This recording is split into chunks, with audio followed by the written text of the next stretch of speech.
Stand by. 1010, investigator reported disturbance at Acer Plaza. 10-4 dispatcher, verify address. That's Acer Plaza. Repeat, Acer Plaza.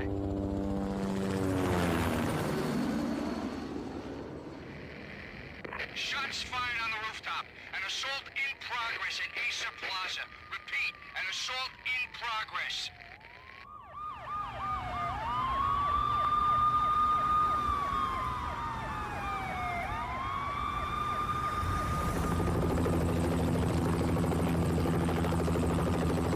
It's a war zone down here. 1085 dispatcher, need additional units. Additional units now. Officer in danger. Officer in danger. 10-5, please repeat. 10-5, all units, emergency. Officer in danger. Acer Plaza. Repeat, Acer Plaza, all units. They were all dead. The final gunshot was an exclamation mark to everything that had led to this point. I released my finger from the trigger, and then it was over. To make any kind of sense of it, I need to go back 3 years. Back to the night the pain started.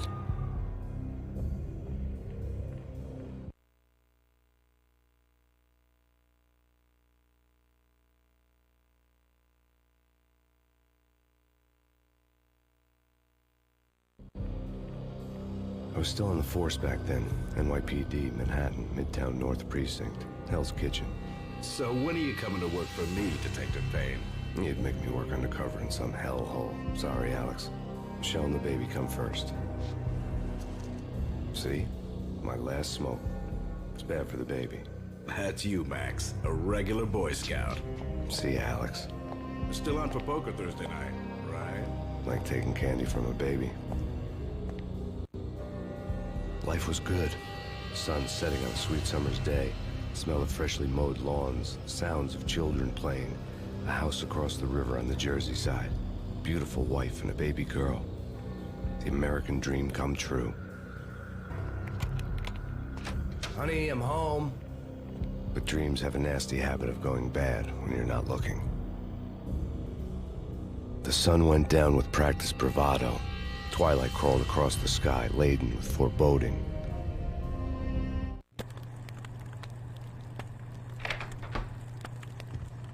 Michelle, honey, anybody home? I didn't like the way the show started. They'd give me the best seat in the house, front row center. What the hell?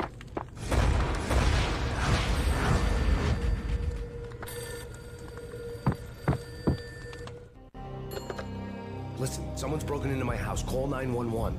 Is this the Payne residence? Yes, someone's broken into my house. They're still here. You have to... Good. I'm afraid I cannot help you. Who is this? Hello?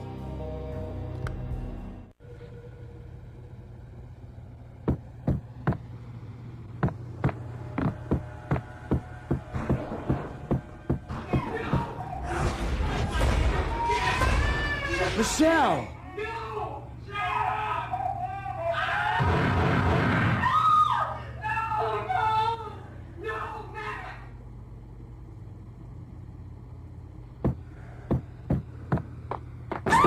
Michelle! Please! Freeze! NYPD, drop it! Coming! No, please, God, no. The flesh of fallen angels!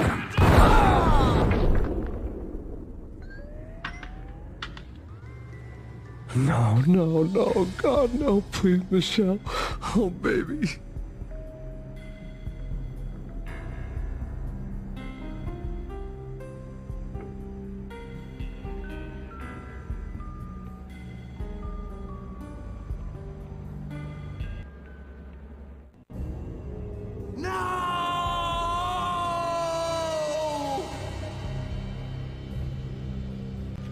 That was 3 years ago. Everything ripped apart in a New York minute. The killer junkies had been high on a previously unknown designer drug, Valkyr, V. After the funeral, I told Alex I'd be transferring to the DEA. It took us 3 long years to get a break in the Valkyr case. Then, finally, 2 months ago, a dime dropper tipped us off that Jack Lupino, a mob boss in the Punchinello crime family, was trafficking. I went undercover, infiltrated the worst mafia family in New York.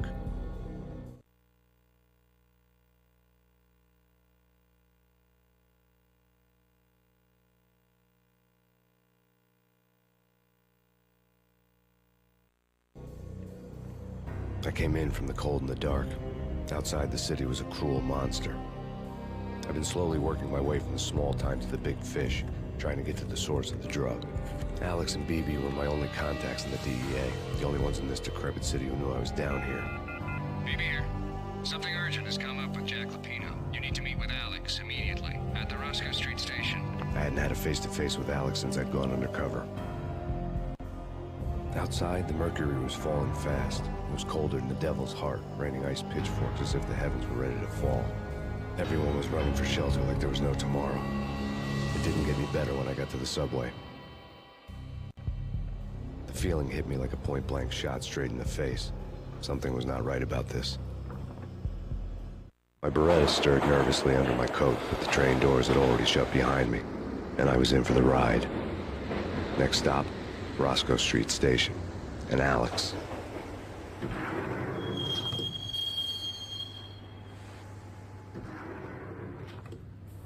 The station was drenched in gloom. Alex was a ghost, nowhere to be seen. I'd have to look for him.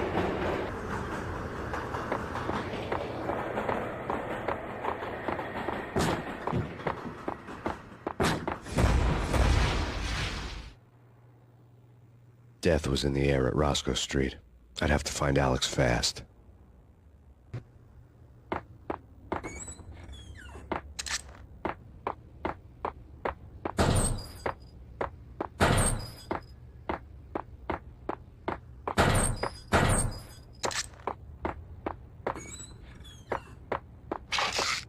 The pills would ease the pain. Wasn't Jake supposed to take care of his pain?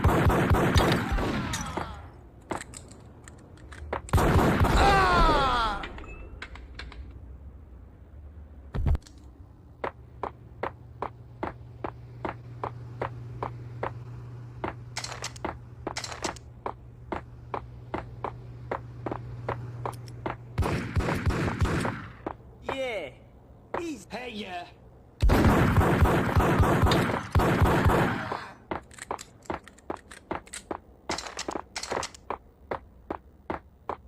Yo, guys. Yo, guys.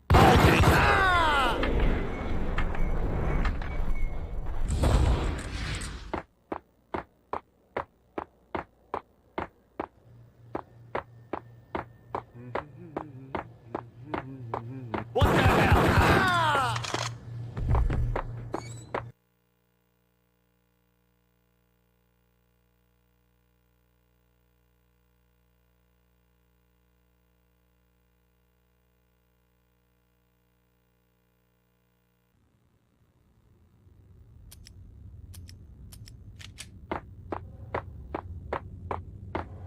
You're asking for it.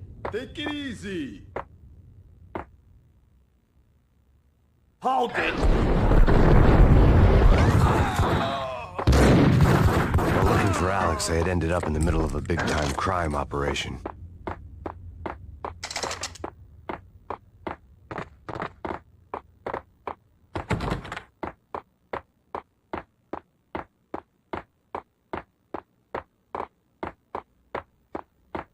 Kiss it goodbye.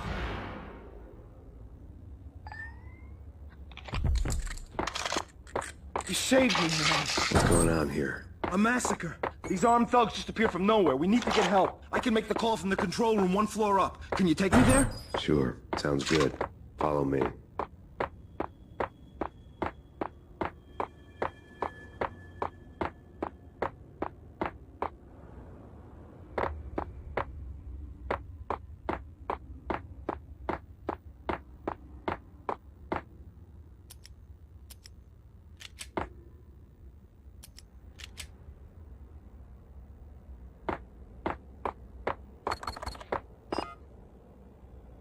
Home free. This way. What the hell?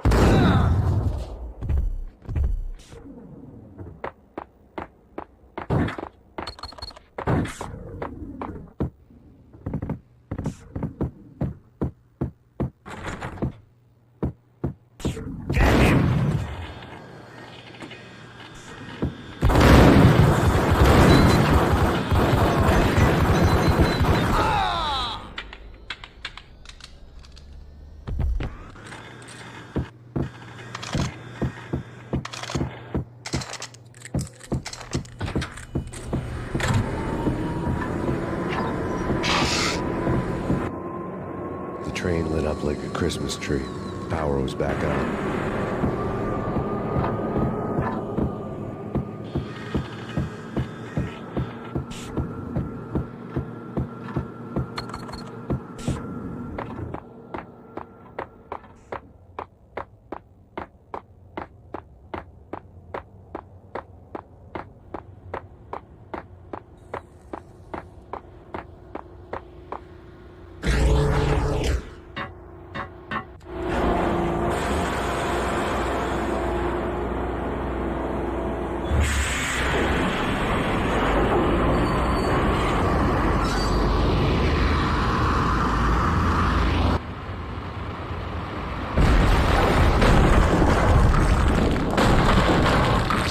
Being subtle.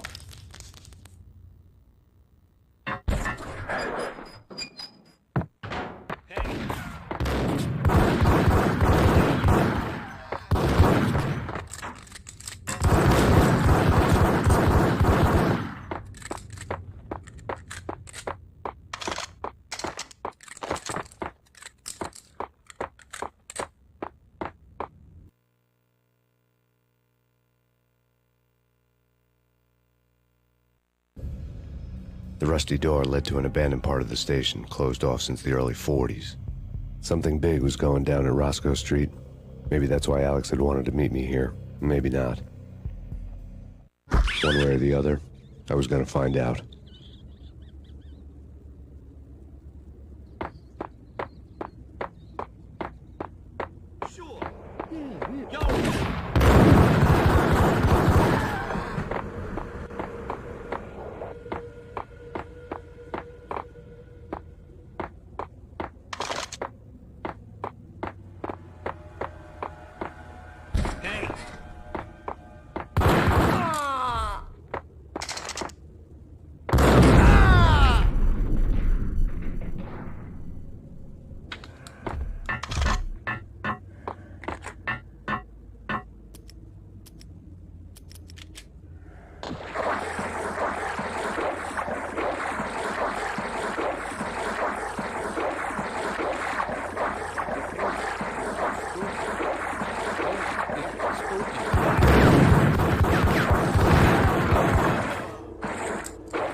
All done here.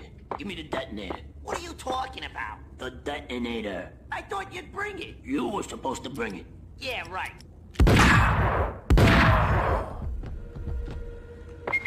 Hey!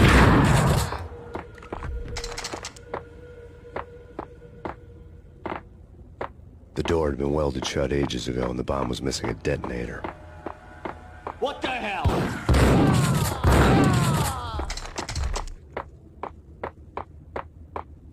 Okay, fellas. The police are on their way.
From the crime scene.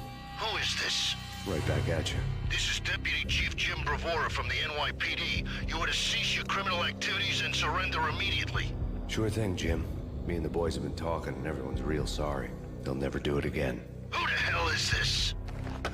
Being placed at the scene of a bank robbery wouldn't have tipped the odds in my favor.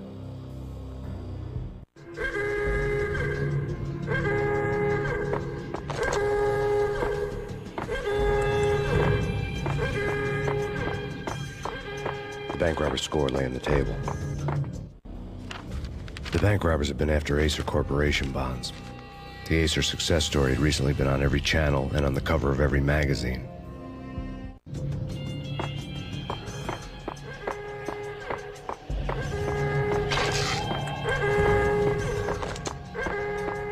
The bank robbers had left their tools on the table. Judging by the detonators, the crooks had bought enough explosives to send Lady Liberty into orbit.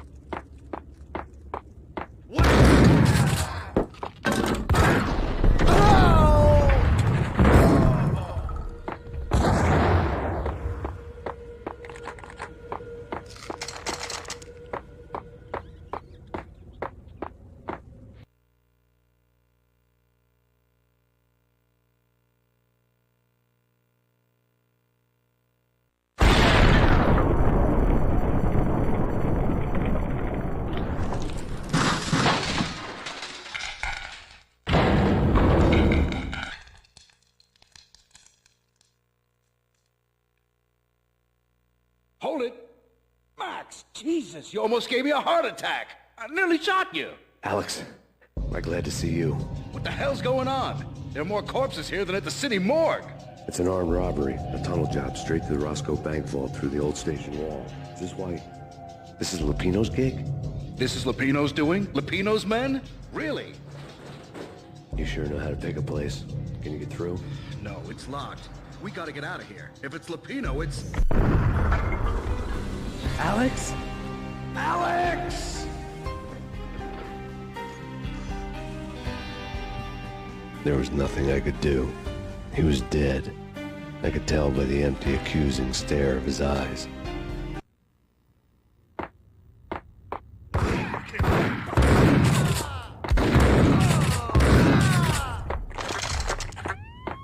Let's get the hell out of here!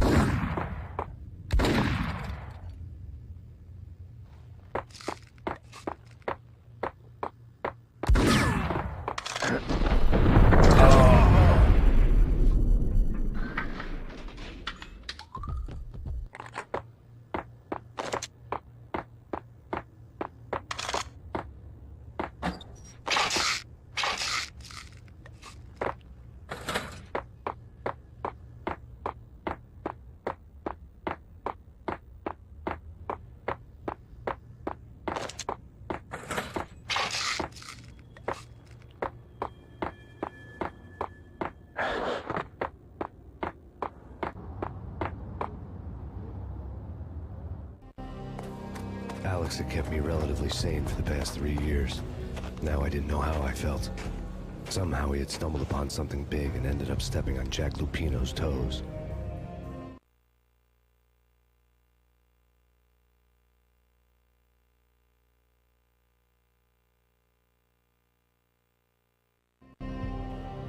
Lupino ran his racket of sex, drugs, and contract killings from a sleazy hotel in a slum block of tenements. The NYPD was closing in. I could hear the sirens. Their wail was a crescendo. Lupino thought he could get us by taking Alex out and leaving me to take the fall for it. All he had gotten was my attention. I went for the hotel first. It was a sad old thing with flickering lamps and faded colors, cheap mobster punks and tired-eyed prostitutes. I walked straight in, playing at Bogart, like I'd done 100 times before. The place was run by a couple of murdering mobsters with shark smiles. The Finito brothers. Ladies and gentlemen, it's the pain in the butt. Pain to the max. You're killing me. Did you make that up yourselves, or you get some wino downstairs to come up with it? Don't answer that. A rhetorical question. I got something for the boss. Lupino around? That kind of depends on who's asking. A friend or a junk squad plan. Don't answer. It's one of them, how you put it, rhetorical questions. Lupino ain't here, but he said bye. Lupino wasn't in his cheap hotel. Instead, I ran into the Finito brothers.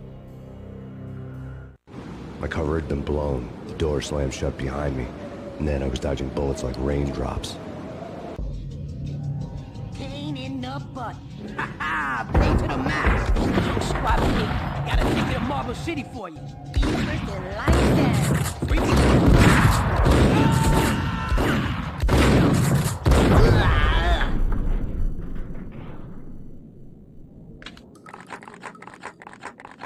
A letter on the desk caught my eye. Bosses! Everything all right? I had met Lupino only once. The gangster ran all his rackets through his right-hand man, Vinny Gagniti. Gagniti was a high-strung whiner on the verge of breaking apart, like an overamped Energizer bunny. He had the brains to run the business, but he lacked the balls, always falling short, taking his frustration out on underage addicts and call girls. The V deal goes down at your hotel. Jack's exact words, quote, "Vinny, you're in charge of this one," unquote. Rico Muerte's coming to see it through. Anything goes wrong and everybody's gonna get dead. Goes double for you. Treat this guy real good. Anything he wants, you give him. Don't screw this up or you're finito, finitos. A V deal meant added security, locked doors, and lots of nervous thugs with itchy trigger fingers. I'd seen nothing coming in, but that didn't mean it hadn't been there. Rico Muerte was a regular Kaiser Soze, a spook story told to keep the apes in line. 313. The Finitos had scribbled Muerte's room number on the note's margin. Hey, bosses! Joey, Virgilio, you right in there? They're not answering. Call the others. Tell them to come quick. Okay, but we can't wait for them. We gotta go in now. Bosses, we're coming in. It's Payne!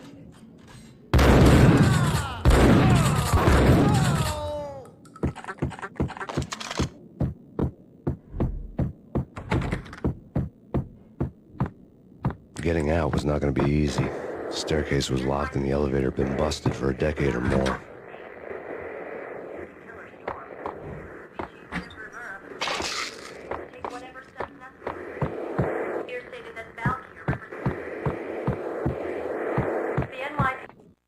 In his press conference today, the mayor stated that Valkyr represents a clear danger to New York and called for drastic actions to eliminate the problem. On today's top story, the Valkyr crisis worsens with the murder of DEA Special Agent Alex Balder. Special Agent Balder had been shot repeatedly from a point-blank range. The gunman has been identified as Max Payne.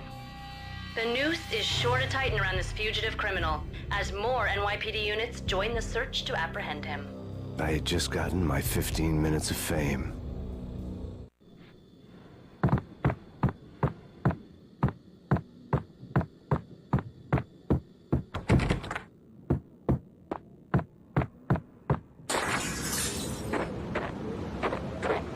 Something's wrong with the bosses. Payne's there and they're not answering. Hey, yeah.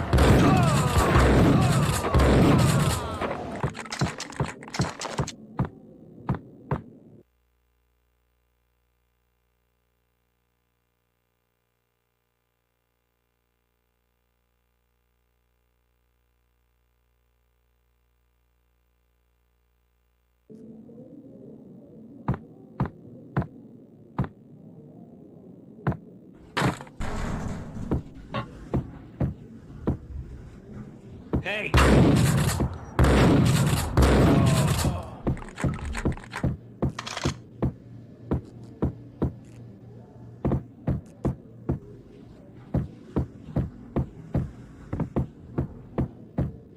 Previously on Lords and Ladies. Lady Amelia, Marquis Valentine also. My lady. My lord? And now, an all-new episode of Lords and Ladies, brought to you by Acer Corporation.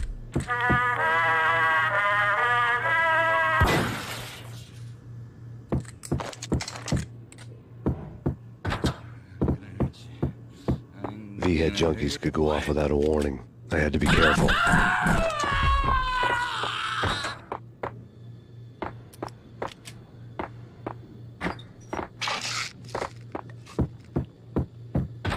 It's Payne!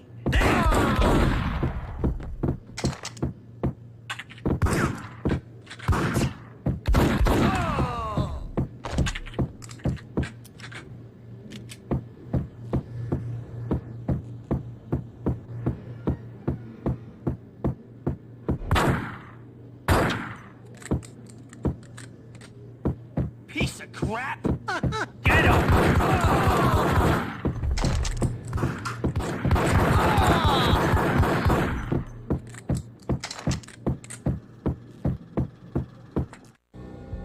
Tonight, the city's fight against the nightmare drug Valkyr took a turn for the worse, as DEA Special Agent Alex Balder was found brutally slain at the Roscoe Street subway station. A suspect was seen leaving the site only moments after the shots had been fired, and the NYPD is currently in pursuit of Max Payne, a repeated felon believed to be armed and extremely dangerous. And now the weather. The worst winter storm in recorded history continues to pound the city. The NYPD has been out on Max Payne. A killer storm. The chief reverse. Take whatever steps necessary. You're saying that Valkyr represents the NYPD has been out on Max Payne. A killer storm. The chief reverse. Take whatever steps necessary. You're saying that Valkyr represents.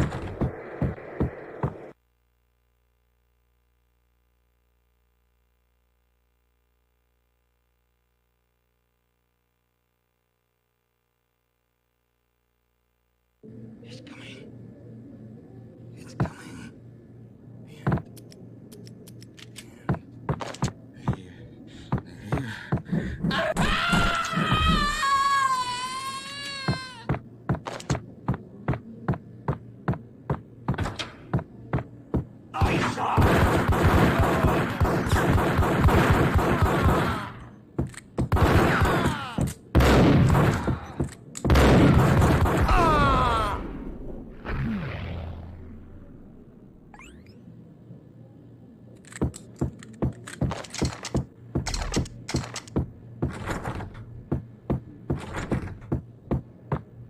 I'd found Muerte's room. Muerte had received a letter. Our investigation had turned up nothing to link Angelo Punchinello, the head of the Punchinello family, to Valkyr. All tracks had ended with Jack Lupino. The letter in Muerte's room was signed by the Don himself. It was the first hint that the Kingpin knew what was brewing inside his syndicate. The trouble you got into after the Chicago screw-up.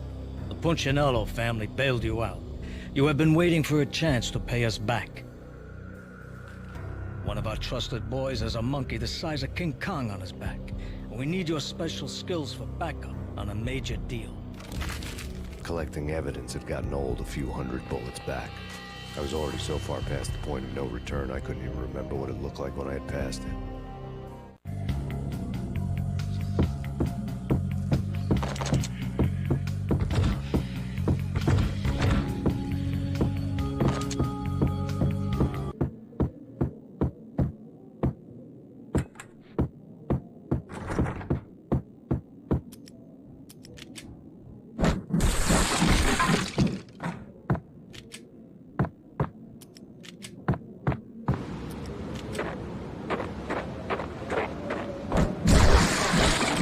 I didn't want to know what had happened here. It was not a pretty sight.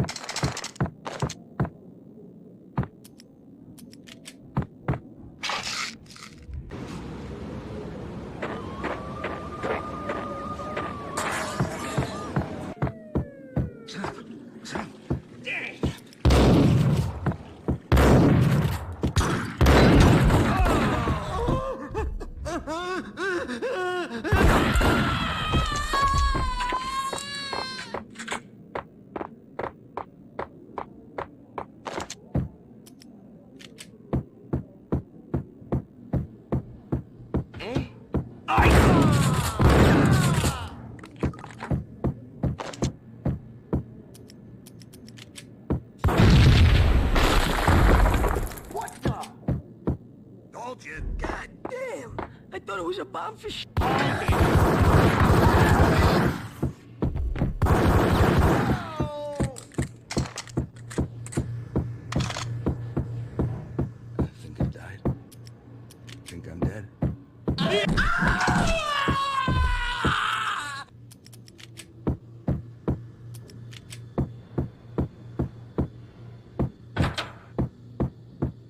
The hooker had left her diary on the table. The diary belonged to a hooker named Candy Dawn. The read would have made a vice cop blush. Had talks with the mystery hag over the phone again. Sent her the latest One-Eyed Alfred tape. As long as the hag keeps paying for the tapes, the old man could come every day for all I care. She had a nice sideline, making secret X-rated flicks of her clients and selling them to the highest bidder. They would get her killed if her V-fix for the day didn't do it first.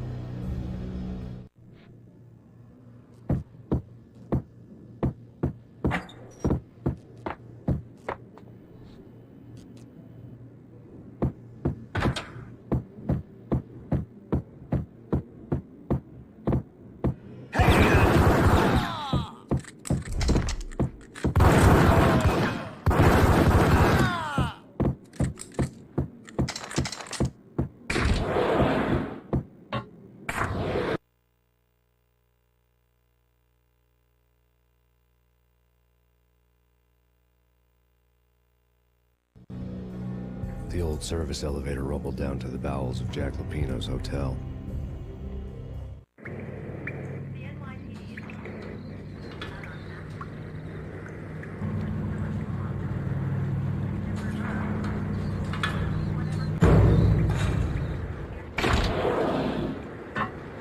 It was freaking crazy. The cops were doing a full-scale siege next door. More traffic than rush hour. I mean, bleeding bastards running back and forth, Ronnie and Jimbo the throat, and in the middle of all this, there we were. I didn't give a damn, just going with the flow. So what happened? Nothing happened. We got the explosives, dumped the cargo, we were home free. Jesus. Get him!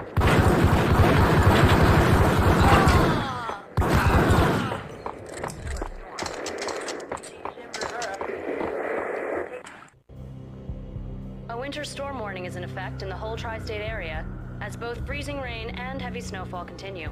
Many roadways are already closed, and people are advised to stay indoors. The severe blizzard has ravaged New York for 3 days now, with no end in sight. We'd been snowed from the start in the Valkyr case. The forecast said there was plenty more where that had come from. But the snowbound city was on my side. Less chance of innocent bystanders getting caught in the crossfire.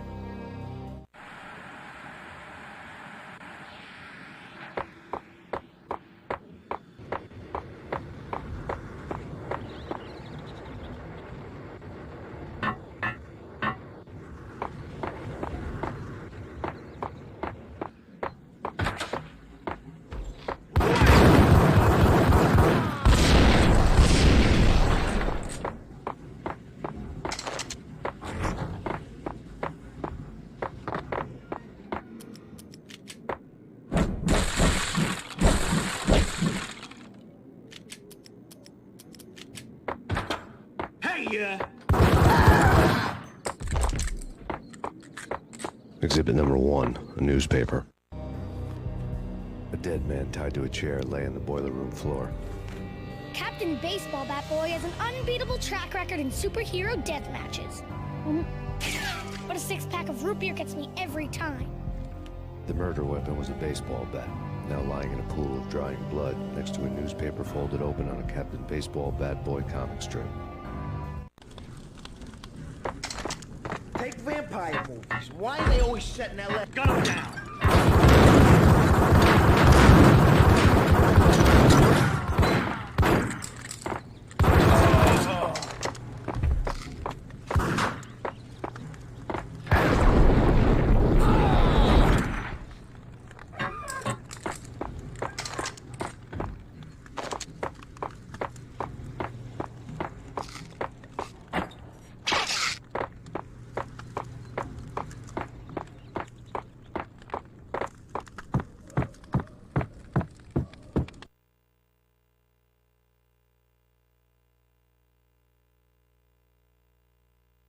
Chill with the guns.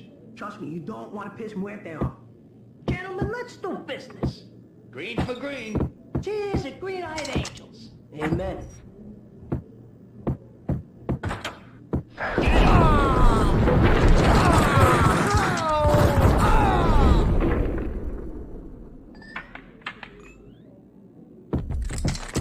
A lifetime ago, the transparent cylinders glowed green, full of Valkyr. It was dirty money. There was a key on the table.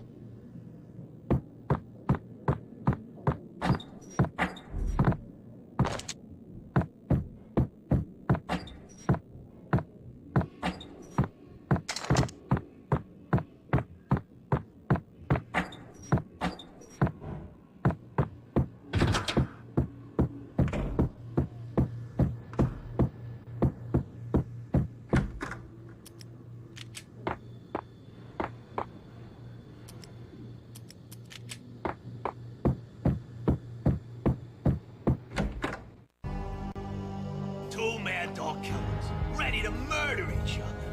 They step into the next room, and I'm thinking, now they're gonna do it. But no. They sit down in front of a TV and solve their differences with a kung fu fighting video game. I tell you, Candy, I was so depressed, I strangled them both with the video game cables. Oh, Rico, you're so bad. I am, ain't I?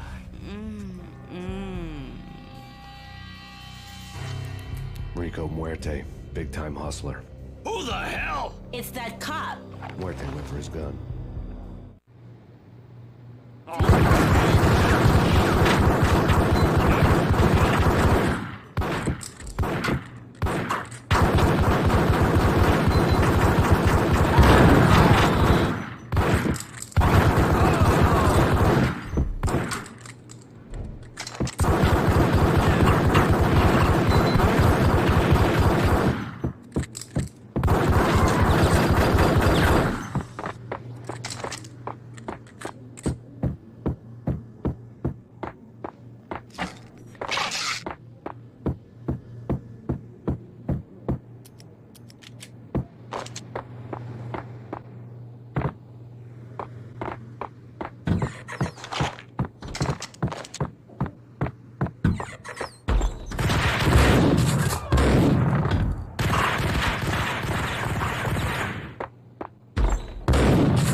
The antique switchboard was still in use. There was an old telephone switchboard in the back room of the reception area, the kind that made phone tapping child's play. It wasn't hard to picture a fat pimp sweating with headphones on, listening to his hookers talk dirty and fake orgasms over a web of party lines, the blood veins of New York. Right now, there was a different set of moans and groans going on. Boss, Corneli, this is Max Payne. Game started capitalist. He killed him. Are you freaking kidding me? He's just one lousy cop. You better be freaking kidding me. Whack him. What's the freaking problem? Hello? Answer me. Hello? The word was out. A deadly virus released into the city's corrupt circulatory system. Something wicked this way comes. Max Payne at large.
think you could take my money?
Turn around, walk away, blow town.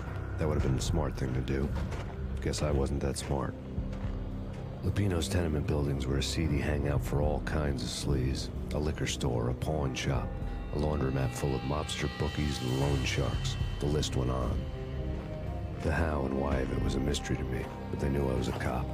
They knew I was coming, and they were gonna get real trigger happy about it. I got to see Lupino's hangout all lit up. A bomb went off, turning snow into liquid gold. A pillar of fire lifted the remains of a car straight up into the air. The flames were highlighted on the hood of a black Mercedes-Benz as it coasted down the street real slow, as if the driver didn't have a worry in the world. I got a good look at the man riding shotgun. It was Vladimir, the head of the local Russian mob, the fly in Don Punchinello's soup. The ringing in my ears was the sound of a mob war being waged.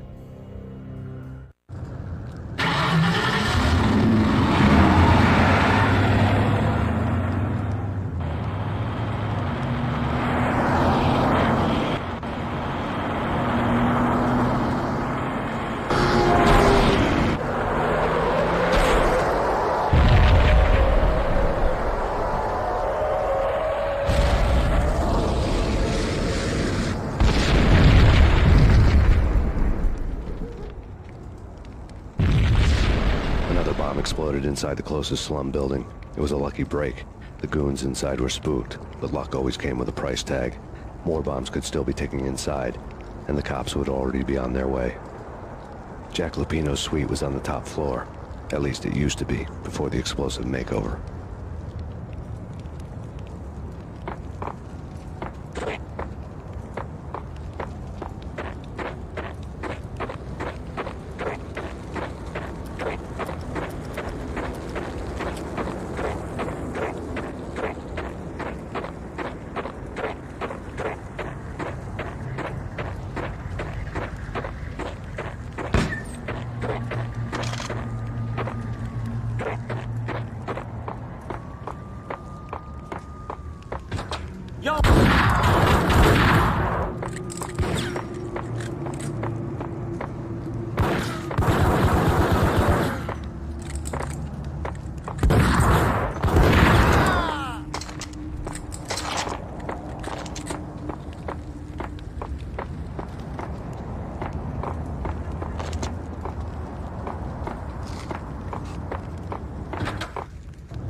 The whole building was rigged with explosives.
entrance hall was ringing. It could have been just a junkie in need of a fix, but it turned out to be something more sinister than that. Am I speaking to Mr. Payne? Who wants to know? My name is Alfred Woden. You must hurry. The police are on their way. Tell me something I don't know. They know you're there. How? And what's it to you? I will contact you again. The cops arrived, sirens singing in the off-key harmony of a manic-depressive choir. I had a few minutes while the SWAT team would go through their usual routine. By the time they busted in, I needed to be long gone. Max Payne, this is Deputy Chief Jim Bravura from the NYPD. Drop your weapons and come out with your hands above your head. Sure. Yeah, really. Sure.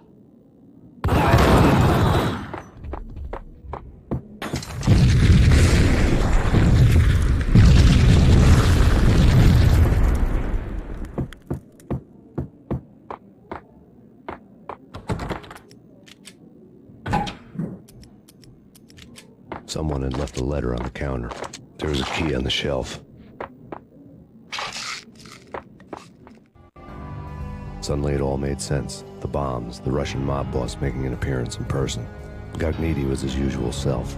All talk and no walk. After our hit, the Russian has only a couple of guns left, and they can be bought. There's no freaking way he has the guts to try anything after that. As it turned out, the Russian had plenty of guts. One thing you could count on, you push a man too far and sooner or later he'd start pushing back.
The bombs had destroyed all the stairs up to Lupino's office. The alternate route led there by way of adjoining rooftops.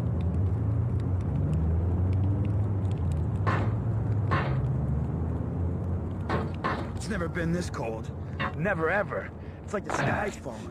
Yes, sir. It's the end of the world as we know it. And I don't feel fine. I don't feel anything. Not a thing. I'm freezing my butt off.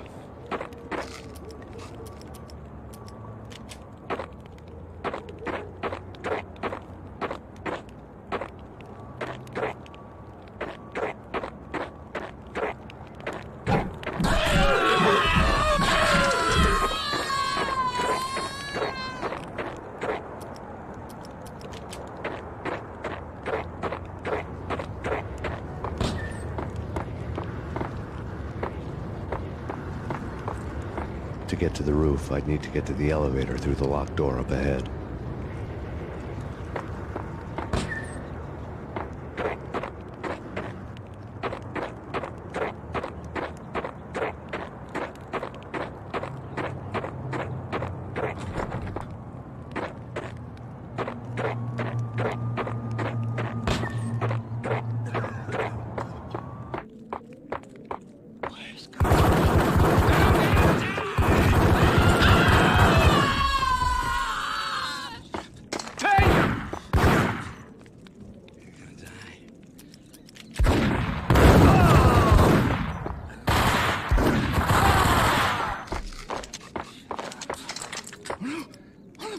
Oh no!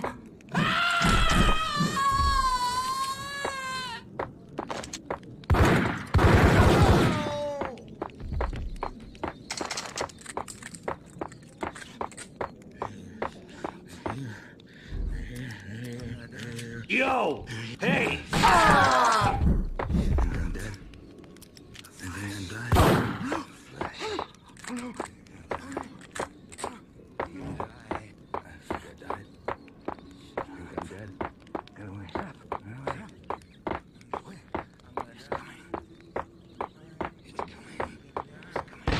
No, don't shoot. I ain't... You know the clowns at the laundry? Me? No. You're no good to me then. What? No, the laundry, yeah. I know him, yeah. Get me in there. Okay.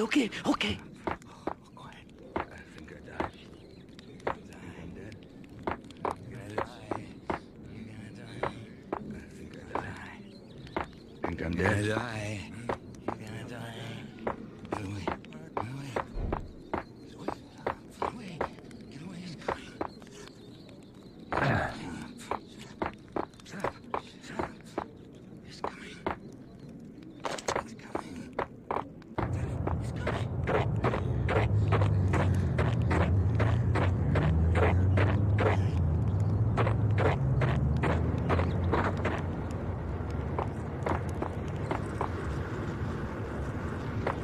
It's me. Open up. Let me in, quick. Not so fast. The password. John who? Come on. Oh, okay, John Woo. All right. Come right in. It's a trap!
New York City is in crisis tonight, with reports of Valkyrie-related gang war in the streets of the Bronx.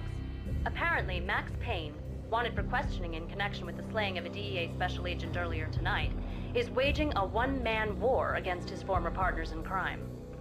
Among the list of casualties so far are notorious mafia members Joey and Virgilio Finito, as well as Rico Muerte, himself a fugitive from the law, and a suspect for several murders in the Chicago area. The NYPD has been placed on full alert. A citywide APB has been put out on Max Payne. Deputy Chief Jim Bravura has promised to take whatever steps necessary to bring him to justice. What those steps may be remains to be seen. For NYCNN TV News, this is Kira Silver.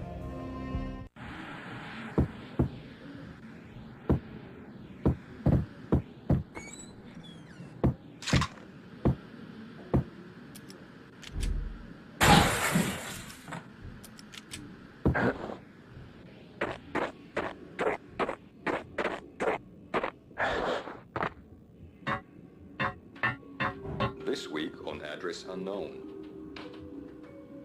I don't want to go there. It's the last place I'd want to end up. But that's where I always end up anyway. Only, it's not me talking to the pink flamingo, but someone who looks the part down to the finest detail, except that he's evil. I'm hiding in the shadows, watching it all unfold. The flamingo speaks. He can speak here. It says... Hold it! Get him! That television. Don't ask me how. And I, not me, but my double, nods and smirks at this like it was the funniest thing in the world. And then something goes wrong, and suddenly they know I'm there, hiding behind them, and they both turn to look at me with cold eyes. And the flamingo speaks again. I have no idea what that means.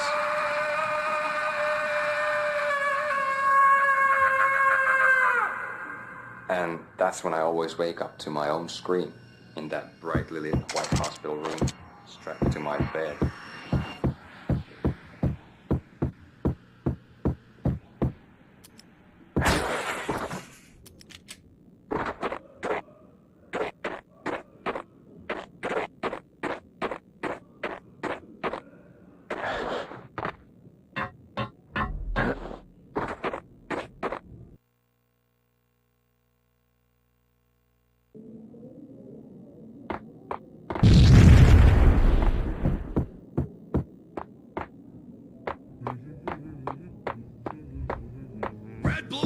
It's always red or blue in the movies. So, green? No, not the green.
What the hell are you standing around here for? They're bombing us. What are you doing? You're doing nothing. What are you doing? This is war. Freaking war.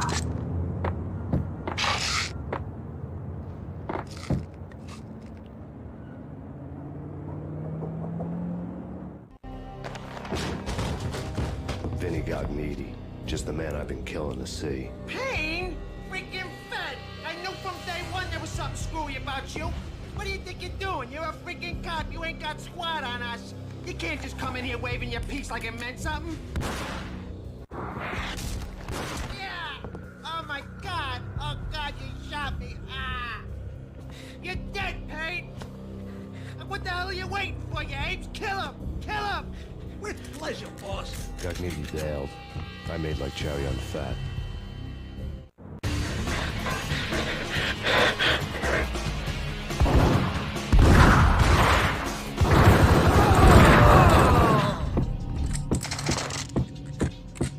A crumpled letter lay on Gugneedy's desk. The letter was addressed to Don Punchinello, but Vinny had never had the nerve to finish it. Jack's gone voodoo. Just the other night, he shot Dino because he wanted to see what his brains looked like splattered on the wall. He's a freaking mad dog. We're running out of men and business fast.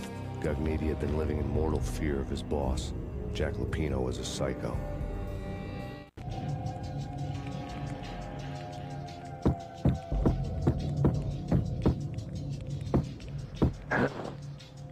Vinny Gugneedy was running scared.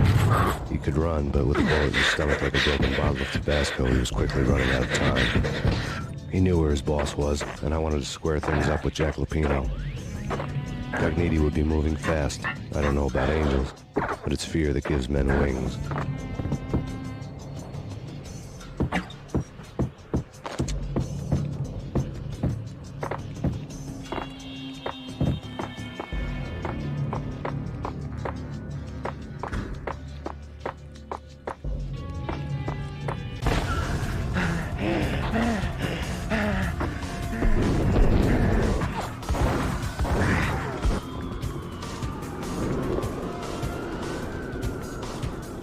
Gognitti hitched a ride. To catch him, I'd have to follow his lead.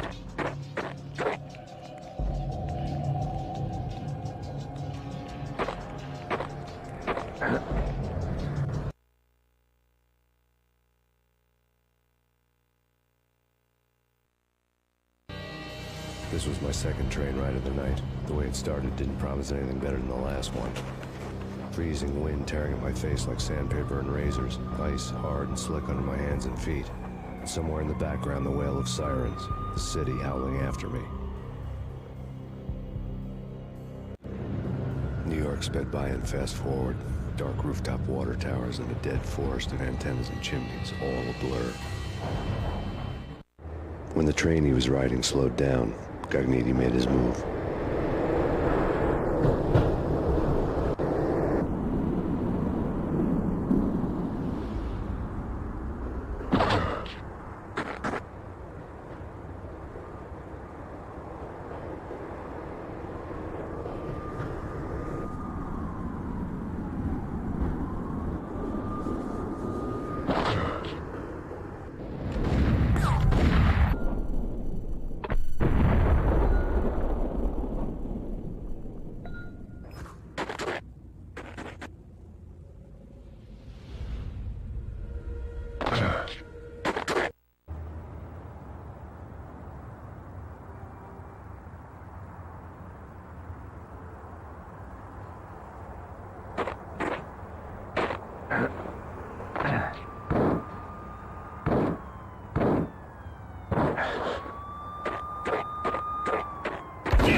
It's Payne! He's coming down the stairs! Shoot the bastard! Okay, boss, you got it. No problem.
up!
Payne has nowhere left to go. We are very close to capturing him.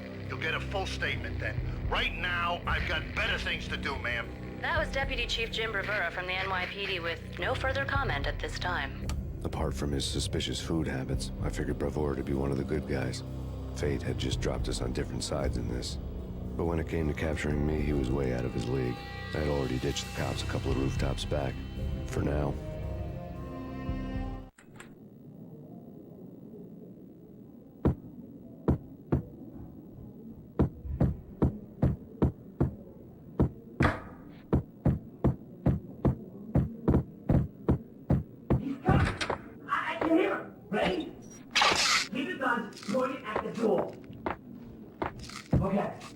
This is it. Any moment now, Payne's gonna bust through that door with me.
Open, goddammit!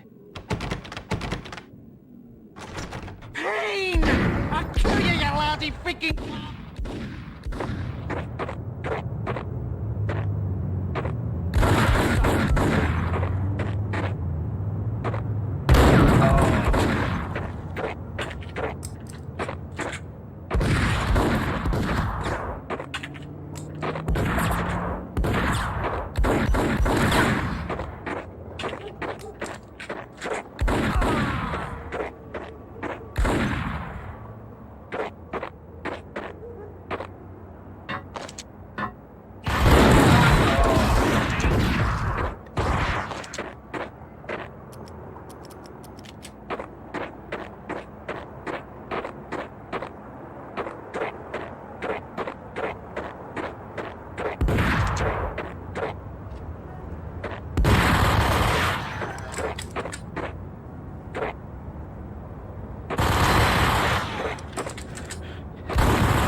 Cogniti ran out of steam in a dead-end alley with steam boiling out of the sewer grates like all the fires of hell were burning high beneath us.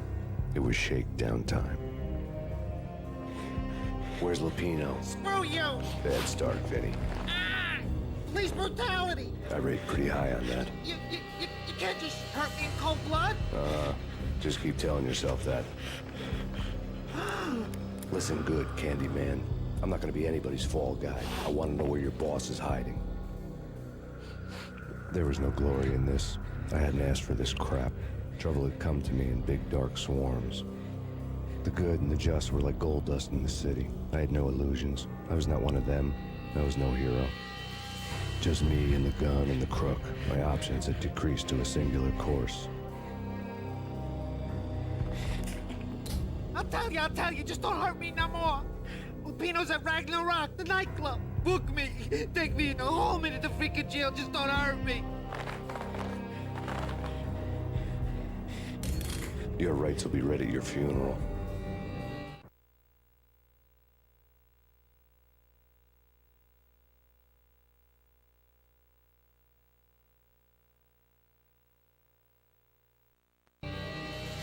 Ragnarok was Lupino's private nightclub, a den of drugs built into an old theater.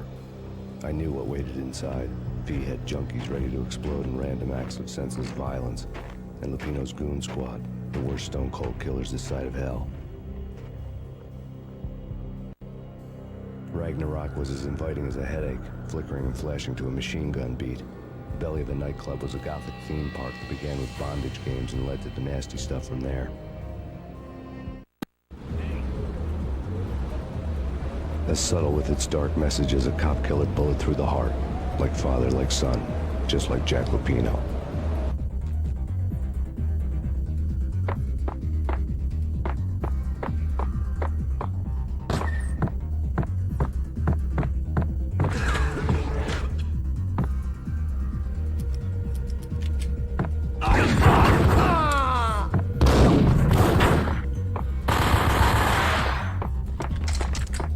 Had never been a bestseller. Given the setting, I was surprised to find that somebody had been passing time reading. The paperback was entitled, The Age of Murder and Storm. The blurb on the back mentioned Norse mythos and Ragnarok, the end of a Viking world with a terrible winter that covered the earth in ice, when vile crimes were rampant and all humanity lost. I could see how somebody impressionable might get it into their head that we were at the end of time. I was also beginning to see what the nightclub and its owner were all about.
On the occult had been piled on the table. stacked with light reading, such as Necronomicon, Witchcraft, and Paradise Lost.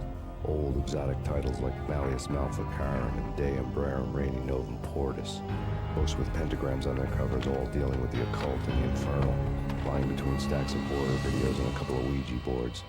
The only thing I could take seriously was the thought of Lupino taking it seriously. He had been spending a lot of time getting intimate with the guy downstairs.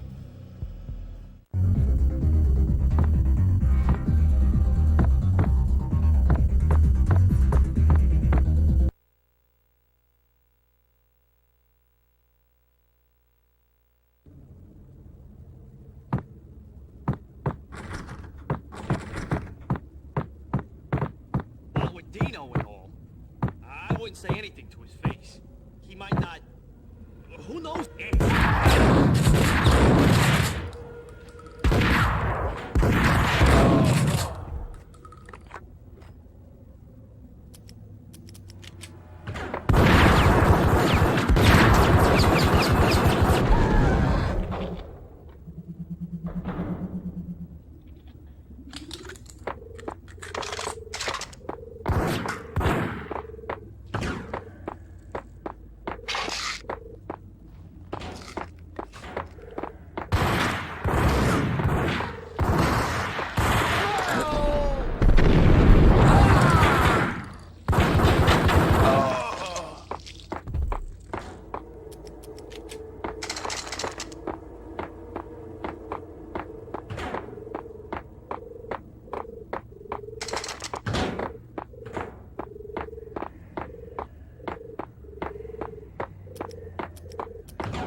The backstage area led to Lupino's inner sanctum.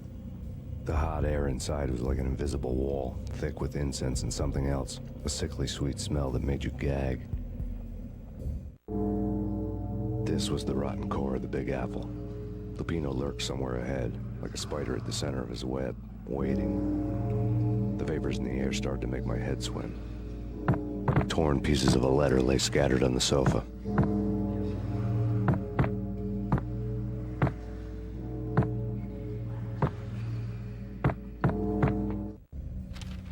Punchinello had threatened Lupino in writing. The note had been torn to pieces, bloody fingerprints all over them. Don't want you to think that one of my boys is not playing with a full deck. Shape up, Jack. We are running a business here. I'd hate to send the trio to strong-arm you. The trio were the Don's notorious henchmen. It was obvious that Lupino hadn't been intimidated by the threat. Lupino's notes covered the table. Jack Lupino was crazy, all right. The table was scattered with notes of demented arcane nonsense written in rusty blood. A mishmash list of demons, devils, and dark gods evoked. Beelzebub, Asmodeus, Baphomet, Lucifer, Loki, Cthulhu, Lilith, Hera! Blood given to you all. He was after that old Faustian deal. Your soul for power and fortune. Just sign on the dotted line with your blood.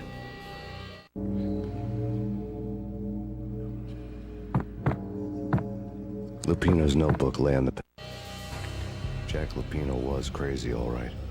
Mythic wolves, let loose to devour the sun and the moon. Lupino is the wolf. I'm Mr. Beast, the big bad Fenris wolf. I'm the end of the world man, wearing the flesh of fallen angels. After Y2K, the end of the world had become a cliché. But who was I to talk?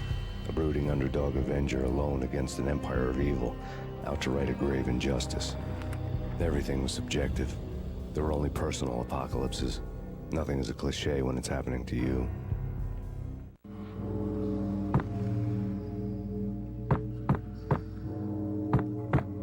The flesh of fallen angels! Come to me all! Astaroth, Beelzebub, Asmodeus, Baphomet, Lucifer, Loki, Satan, Cthulhu, Lilith, Hera! Blood to you all! Secret, living under the skin of reality. I've seen it. The corruption of flesh.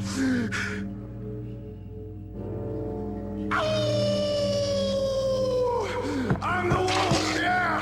I am the wolf! Close. It's coming. You have come. A witness to the end of time. It's now! I will rise to her side! I don't need the words! I'm beyond the words!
Be a catch in it somewhere, and this one was the Empire State Building of catches. Lupino was pumped up and dying to go 15 rounds with a mutant alligator. And then he started this spooky monkey talk, straight from a bad dream. Mine. I have tasted the flesh of fallen angels. I've tasted the devil's green blood. It runs in my veins. I've seen beyond the world of skin, the architecture of blood and bow and arrow. Death is coming! She is coming, and hell follows with her. This is the twilight winter. I am ready to be her son. Her time is now, and all who stand in her way must die!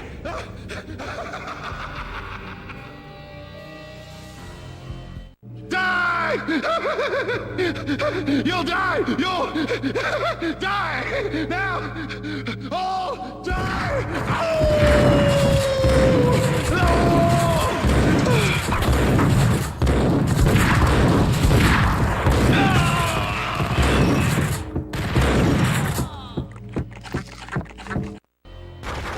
When Rapino finally went down, I wanted to make real sure he'd stay that way.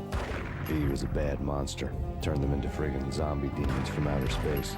I think he's dead already. Huh? And that's when it happened.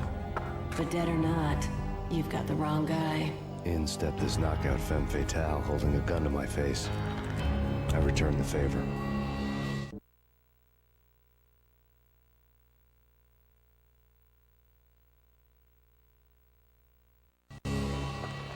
Lisa Punchinello. Lisa Punchinello was the Don's wife. Mona Sachs. Lisa's evil twin. Your safety's off, evil twin. You might hurt someone with that gun of yours. Lisa's the damsel in distress. I'm the professional. I'd blow you away without batting an eye. Sure, and you can check out my credentials splattered all over this joint. Jack couldn't have framed you. Not the state he was in. We're after the same slime bag. Angelo Punchinello's the one who murdered your friend and framed you with it. You know this for a fact. I've got my sources. I don't have a clue these days. I just shoot them as they come. Who put a contract on the Archfiend? This one's mine. I hate the guts of that sadistic wife-beater. Why not pool our bullets for this one? I thought you'd never ask. My finger was starting to twitch. How do you like your whiskey? I'm easy, as long as you don't try to slip me a Mickey. You're a real angel, Max. It was good stuff. Tasted sweet as honey going down. Nothing personal. Can't risk you going berserk and getting Lisa killed.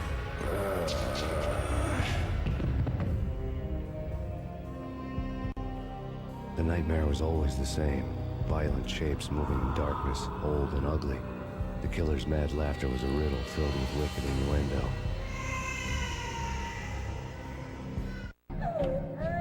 Somewhere, the baby was crying.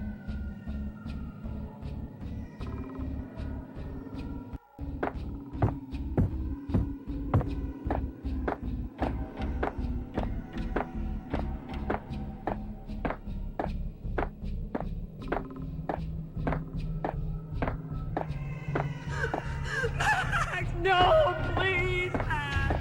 Why? I didn't mean to. I'm sorry.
You're snoring next to Lupino's corpse.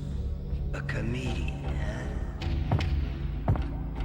The pictures were filled with good old times.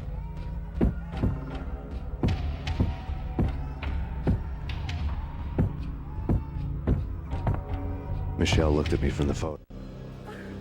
The Payne family. Happiness captured in a Polaroid moment. I had thought it would last forever, till death do us part. I didn't want to think about it. As long as I didn't, it could never happen. But I had broken my own rule. The thought had already slipped in. Fear was rusty needles poking at my brain. Cold and scaly, it slithered down my chest.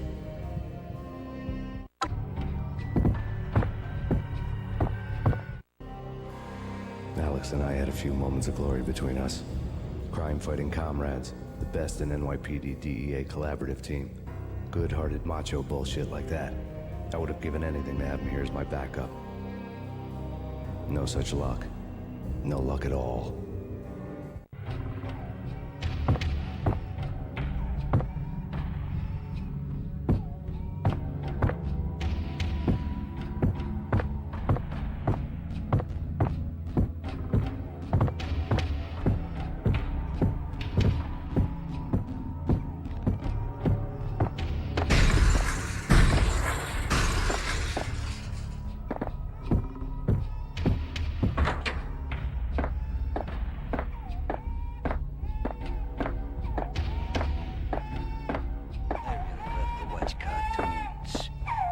Baseball bat boy's my favorite.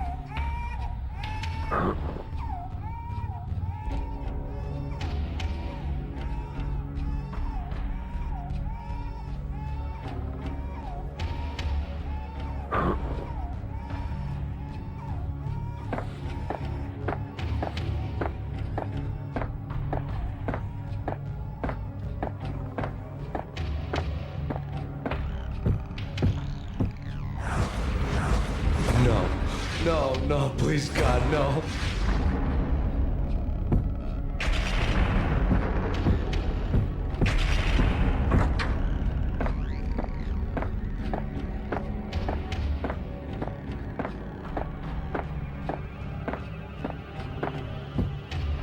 Listen to this.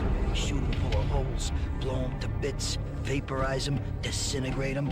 No matter what you do, they'll still be back good as new. Michelle's diary lay on the table. Max, no, please, Max. Why? I didn't mean to. I'm sorry.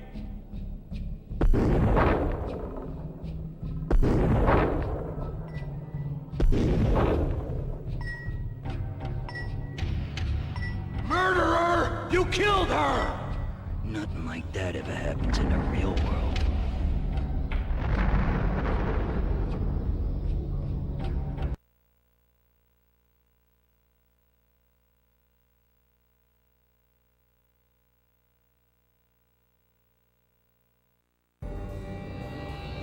I woke up in a bad dream. My head felt 2 sizes too small for my brain. Max Payne, I envy your name. And the killer was smiling. Pleased to meet you. I'm Frankie the Bat Niagara. Niagara, as in you cry a lot? He had a baseball bat and I was tied to a chair. Pissing him off is the smart thing to do.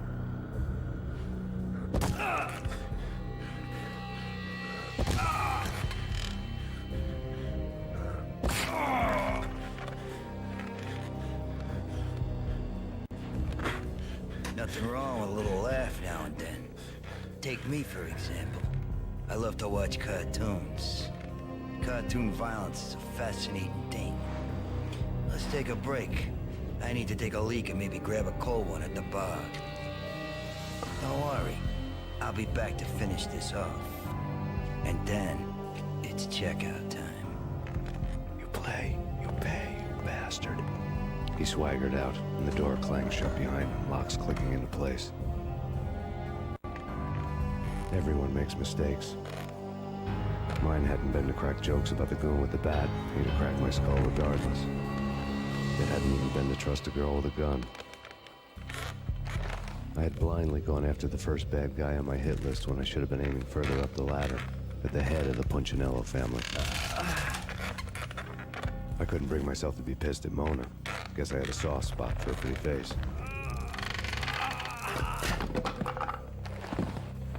But when somebody decides to play baseball with your head, you tend to get sore. They had dragged me back to the basement of Lupino's hotel. I was beaten, bruised, and blue. I felt like the chair I had broken to get free.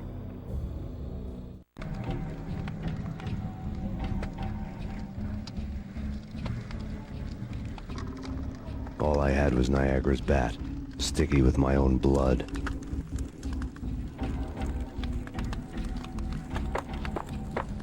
Without a gun, I'd be no match for Frankie's men. I'd have to play hide and seek with them.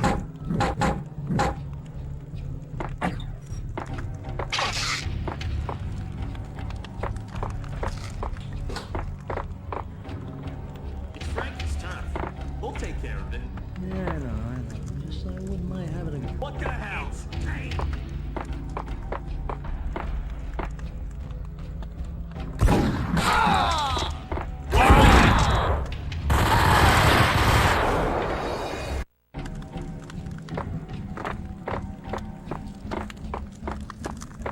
Without a gun, I'd be no match for Frankie's men. I'd have to play hide and seek with them.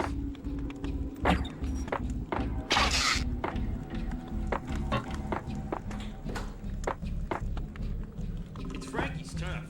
We'll take care of it. Yeah, I know. Just I wouldn't mind having a go at him. It's Frankie's turn. Yeah, I know that.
294, come in. Unit 294.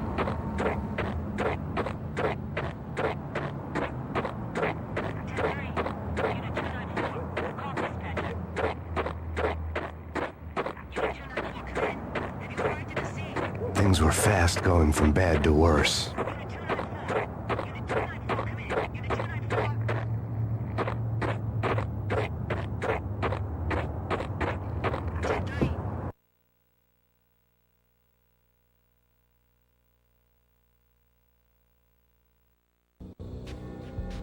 The men in blue had come and gone. They had decorated the place with chalk outlines and tied it together with yellow tape. The cops who had stayed behind were dead. Frankie, his boys, and I had the place all for ourselves.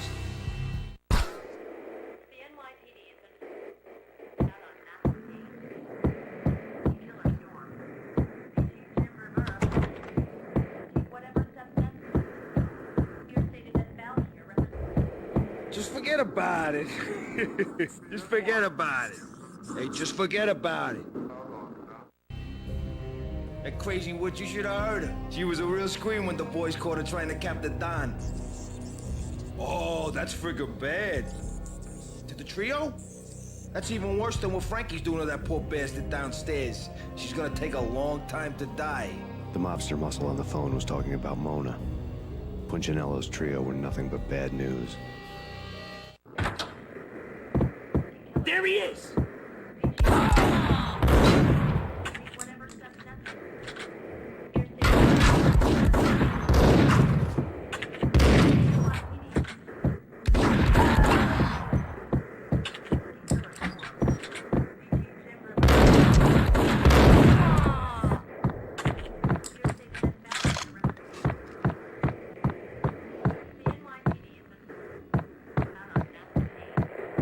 More evidence that Punchinello didn't like me much. The fact remains that all the victims so far identified in the Ragnarok shooting have been known criminals, many of whom had large doses of V in their blood. Reliable sources say that Max Payne was also among those killed, although no body has been recovered at this time. Reliable sources. That meant somebody thought the Mafia had me, didn't want the cops snooping around anymore. The body would be delivered to them barely recognizable. Case closed. Don Punchinello had the power to be that reliable source, which was no news. But his news was old news. Framing me hadn't been enough. Don Punchinello had put a hit on me. He wanted me dead, and it had been important enough for him to give written instructions to Frankie about it. Max Payne should die like a dog for the trouble he's caused. Frankie, I know I can trust you to give this matter the dedication it needs.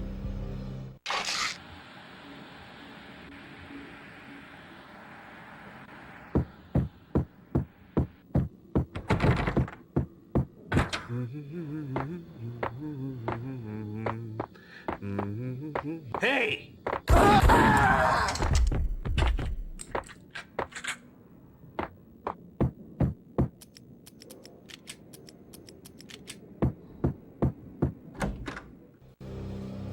The hotel bar was fast developing quite a history. True to his words, Frankie was there, having a beer.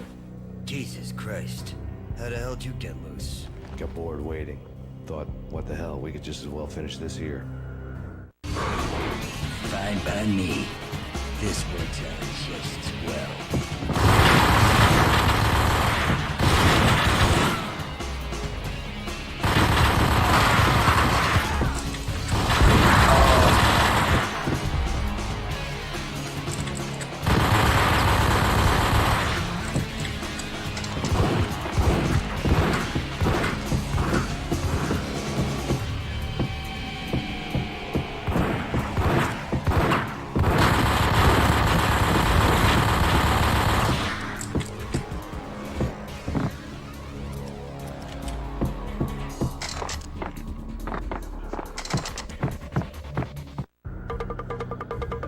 Thank you. You've been a lovely iron.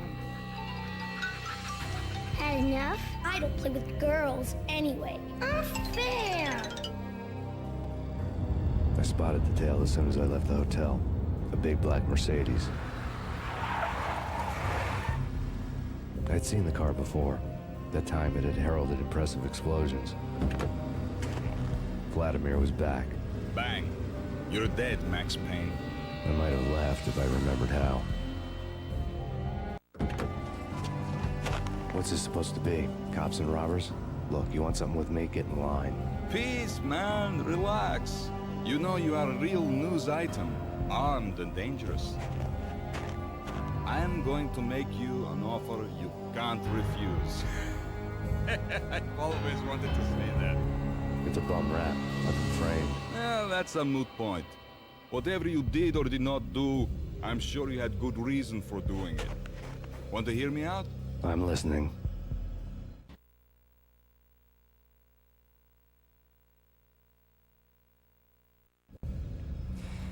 Punchinello messing with V is bad for business all around. But that's not all. There is this guy, Boris Stein, used to pull jobs for me. He's the captain of the cargo ship Charon. Now the bastard turncoat has gone over to the other side, Punchinello's.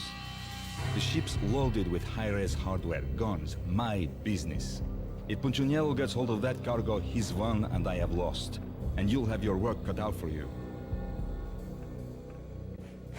If you want to get to Punchinello, you'll need heavy-duty persuaders. I am just the man to get them for you. Change the ship back under my flag, maybe pop 2 in the Traitor Time's head while you're at it. You'll get enough guns to start the apocalypse. You in or out? Let's get this show on the road. Vladimir was one of those old-time bad guys with honor and morals, which made him almost one of the good guys. None of us was a saint. The Brooklyn riverfront was a maze of rusty containers, sharp-boned cranes looming up from the snowstorm. On a night like this, you couldn't help but think of the dark army of dead men sleeping with the fishes, cement shoes in line. No Minotaur lurked in this labyrinth, but somewhere out there, on the clanking deck of his cargo freighter, the skipper of the Charon was waiting, like the ferryman in the river Styx.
I doubted the letter was a receipt.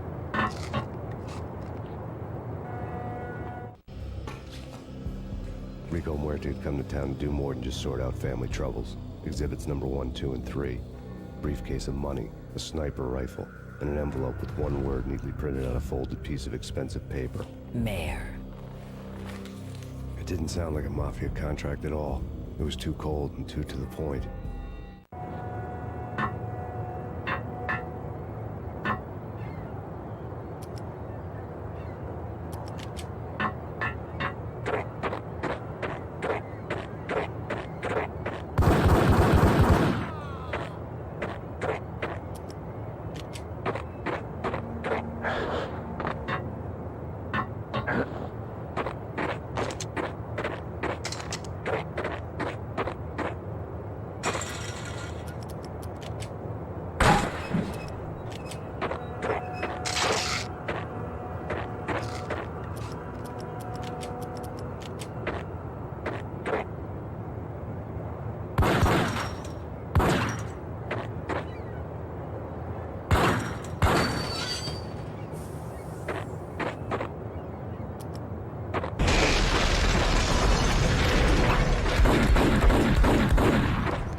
found Boris Dime's ship.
Rust had crept over the sides of the cargo steamer a long time ago.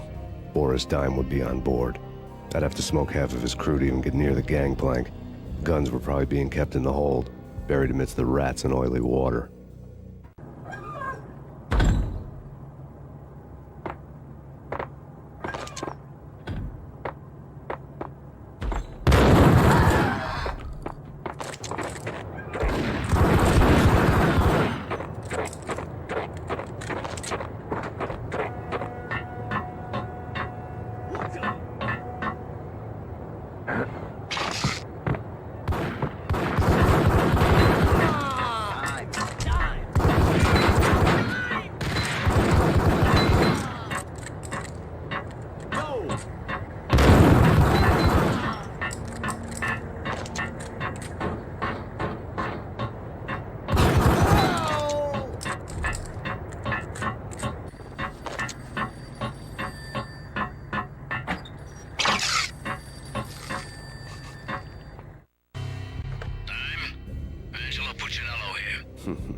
Angie, tell me, how much did Dime cost you? I bet it was more than his name. Max Payne? Right the first time. You're dead, punk. You sure you're not confusing me with Boris here? But you are right, of course.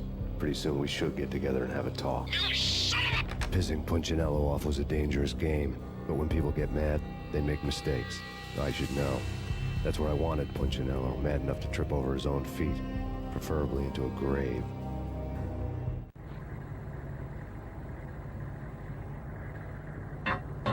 Time! Time!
Angie, tell me, how much did Dime cost you? I bet it was more than his name. Max Payne? Right the first time. You're dead, punk. You sure you're not confusing me with Boris here? But you are right, of course. pretty soon we should get together and have a talk. Pissing Punchinello off was a dangerous game, but when people get mad, they make mistakes. I should know. That's where I wanted Punchinello, mad enough to trip over his own feet, preferably into a grave.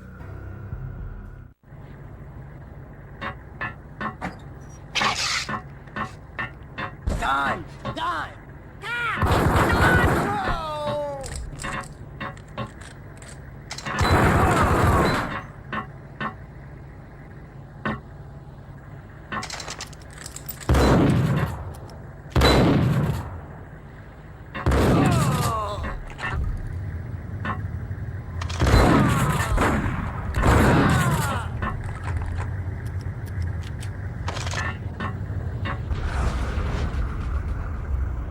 Tell the devil that Dimes sent you.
Did you get everything you need? Check. I owe you. Anything you need. This is my solo. When I'm through, Punchinello won't be anybody's problem anymore. Clear as vodka. But anytime you get between a rock and a hard place, just whistle. This could be the beginning of a beautiful friendship. You really get a bang out of this big-time gangster act, don't you?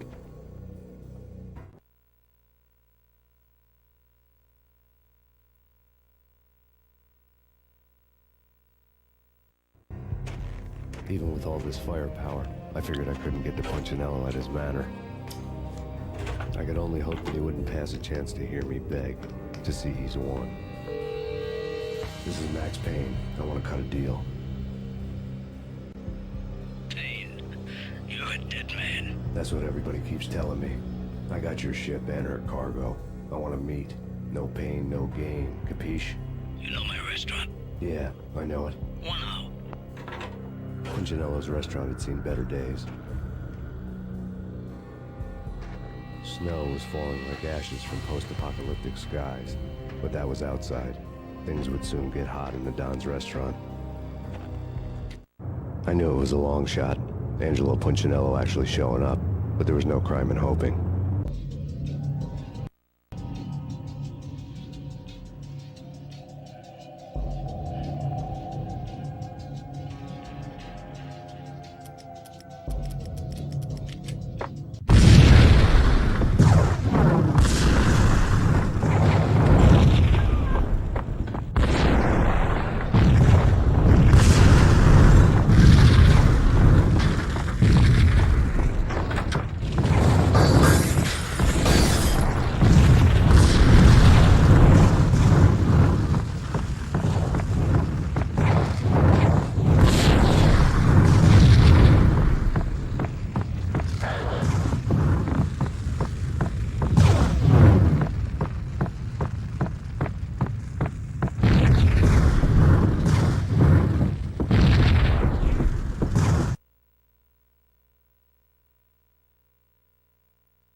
Burning to get me. The feeling was mutual. He was trying to put out my flames with gasoline.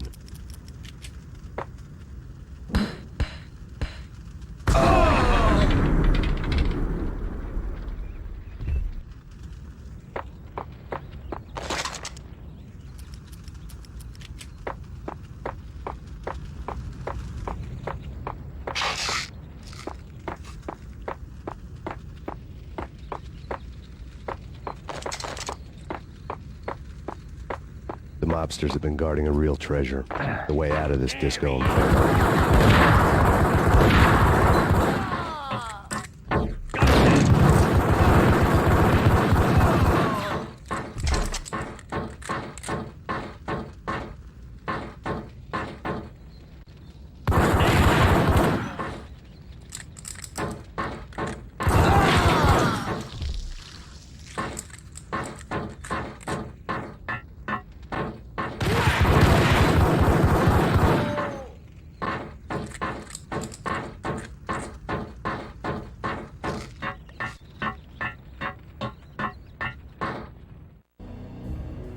Vlad had seen my smoke signals.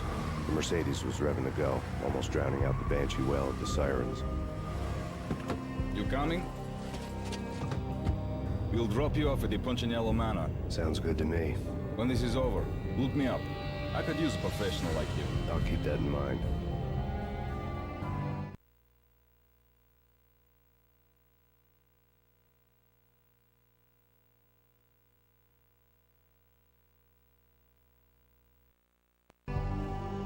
The night groaned with cold.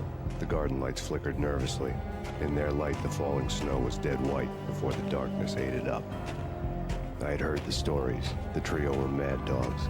They'd have hung the heads of their enemies over the manor gates if the capo had only let them. Punchinello wanted Payne. He'd see the pain. The trick in my situation was that there was no trick, no matter what the movies tell you. No rules, no secret mantra, no roadmap. It wasn't about how smart or how good you were. It was chaos and luck, and anyone who thought different was a fool. All you could do was to hang on madly, as long and as hard as you could. Someone had graciously left the back door open for me and killed the guards.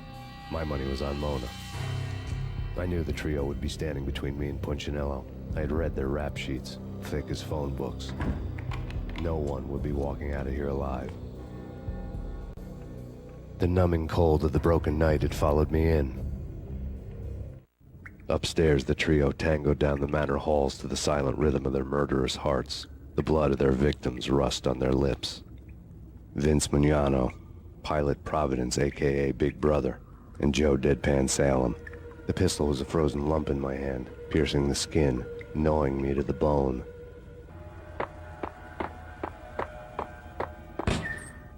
In death, the thug had been... Someone hadn't enjoyed the Don's hospitality. Someone with a flair for the dramatic. Someone who had let herself out of a locked cell and past a couple of armed guards. My thoughts were on Mona again. I could only hope she was a good enough gambler to walk away while she was still winning, before she'd run into the trio.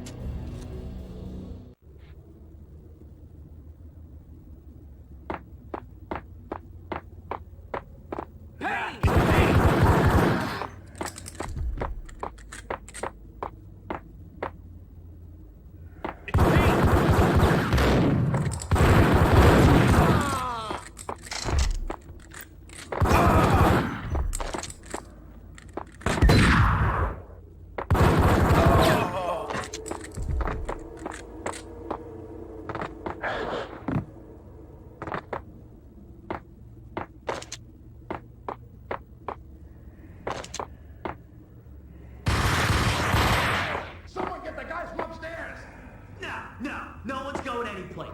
Too late for that. He walks in, we waste her. Vince and Joe and Pilot won't get the credit for this.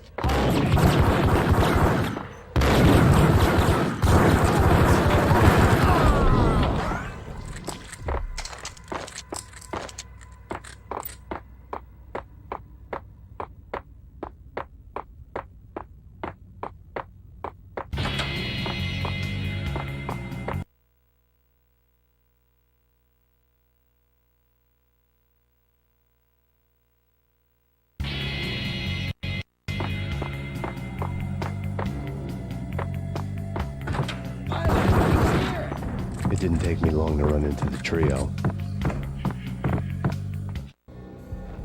The word on Lisa Punchinello was that she was a bit of a witch. The tarot cards on the kitchen table fit the picture.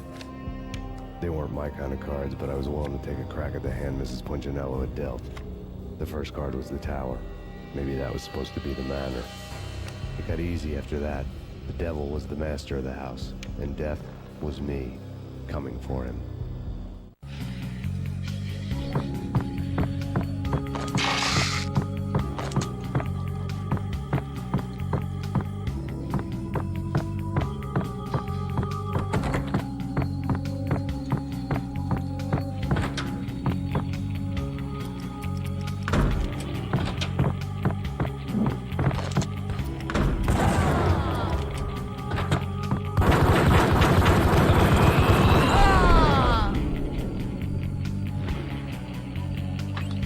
One down, 2 to go.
Down, 1 to go.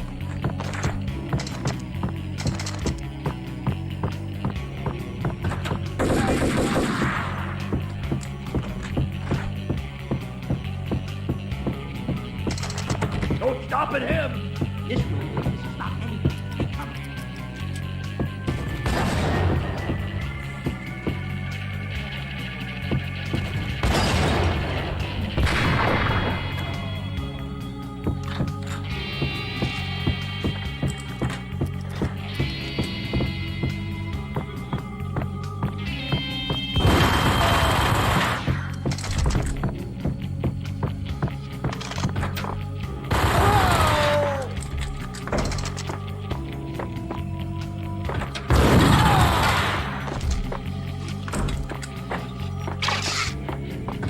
It was too late for her.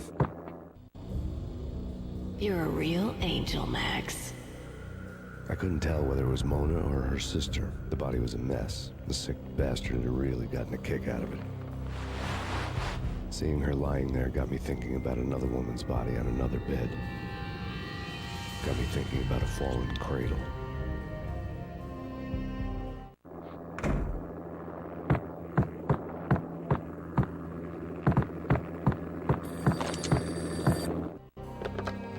Max Payne. Talk to me. Alfred Woden. You've got company. An armed helicopter just landed on the manor grounds. You must hurry. The more the merrier.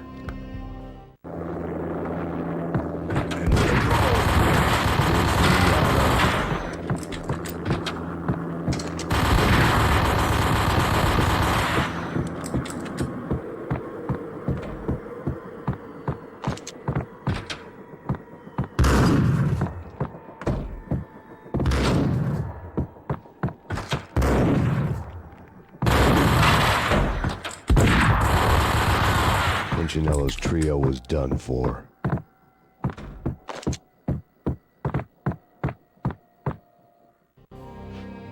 Outside my door. Hurry. He's coming for me. You gotta hurry. Please. I could hear Punchinello on the phone begging for help. He should have been saying his goodbyes.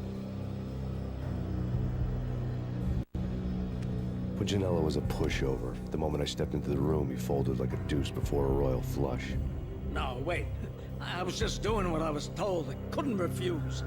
She's someone high up. Government, maybe. I don't know.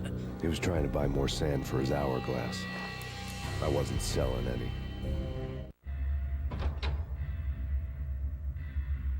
No, I told him nothing.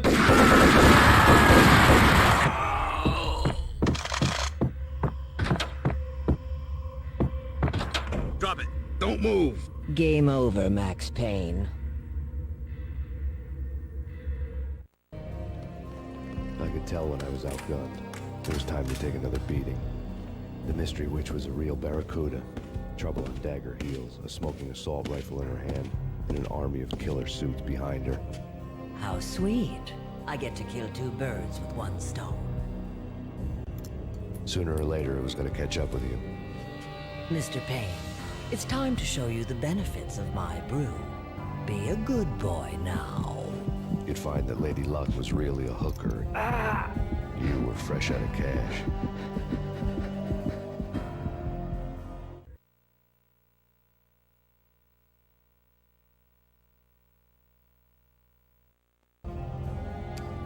Gentlemen, we're done here. Take me to Cold Steel.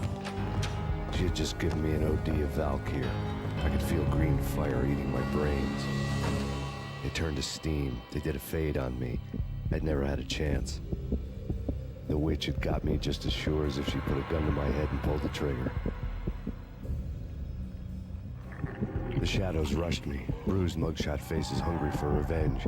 They knew my weak spots and closed in for the kill. The floor turned into a vortex of green blood. I fell. The flesh of fallen angels.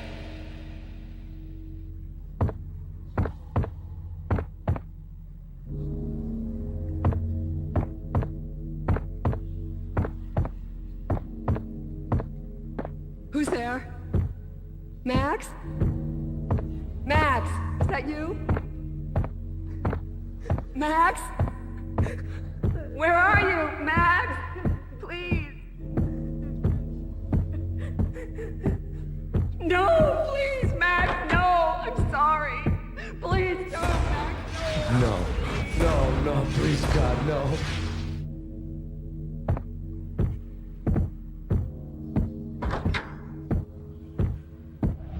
Max? Where are you, Max? Please.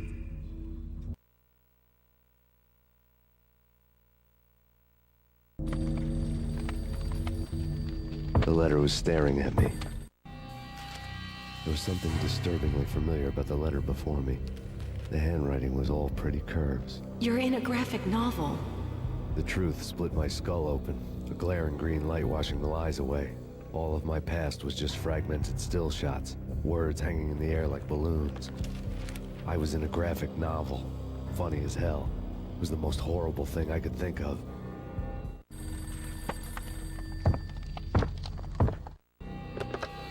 Bartender is shiny stuff, and dreams are made of stupid necromancers. He sings like a banana wrist, having strayed too close to the constellations on their shaved skulls. It was a bad line in a prank call. Someone spouting insane babble. I couldn't make sense of it. But I had an overwhelming sense of deja vu. The caller's voice sounded oddly familiar.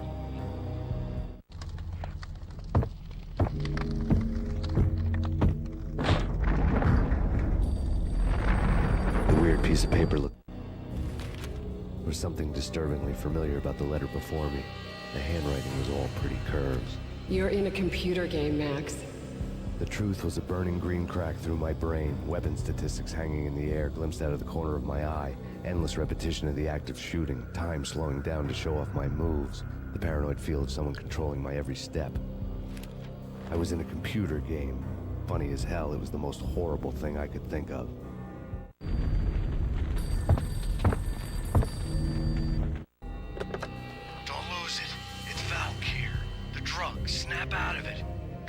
remember. It was a bad line in a prank call. Someone spouting insane babble. I couldn't make sense of it. But I had an overwhelming sense of déjà vu, and the caller's voice sounded oddly familiar.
Max! No! Max! Murderer! You killed her!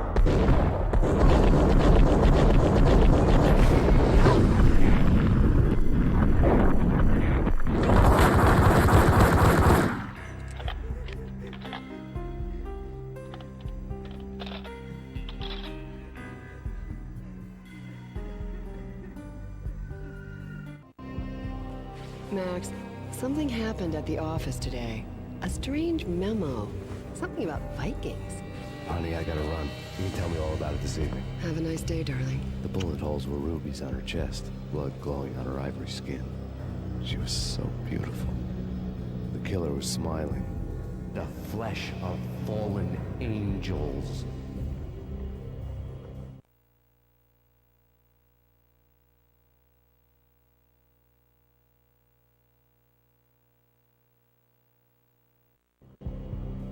Slowly, the green nightmare faded, leaving dark stains on my soul that would never come off. I felt like flatlining. I was all shook up. I woke up in a cold sweat, sick and tired to the bone, lying in a puddle of my own puke. The hag had said take me to Cold Steel before it had all gone crazy. It was a clue, the only one I had. It took me forever to crawl back to my feet and hit the road, but when I did, I drove straight to Cold Steel Foundry outside the city. There was a whole lot of action around the place for a freezing winter night. Trucks coming and going, men running. I had the drop on the mystery witch. She thought I was dead. I was on her blind side. I was going in.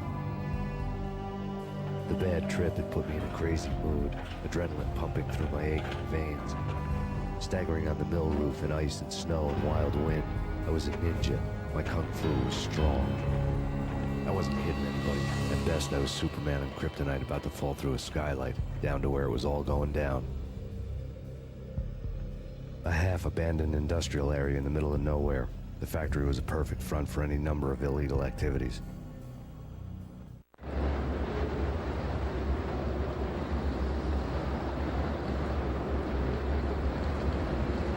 In the belly cellular plant, molten metal boiled and bubbled like a witch's brew.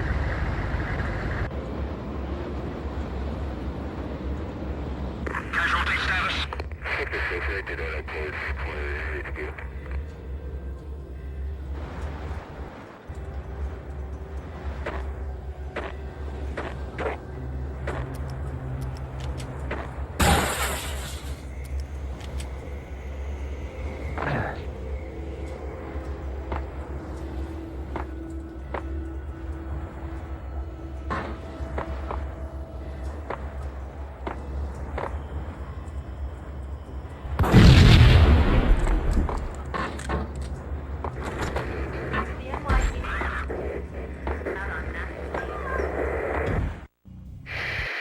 Life-threatening weather conditions. A record-breaking killer storm. In the city's history. Vehicles stuck in snow. Heavy snowfall. Forecast shows severe weather is expected to continue. Out in the night, snow fell like confetti over the Devil's Parade. The storm was anything but over.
I bet they sleep with their rifles. I bet they've given them names. I guess. So, you don't have a name for your gun? Hello? Hell no. You do? Well, yeah, kind of. Hey, let's hear it. Well, I call it Dick Justice. I rest my case. Hold it!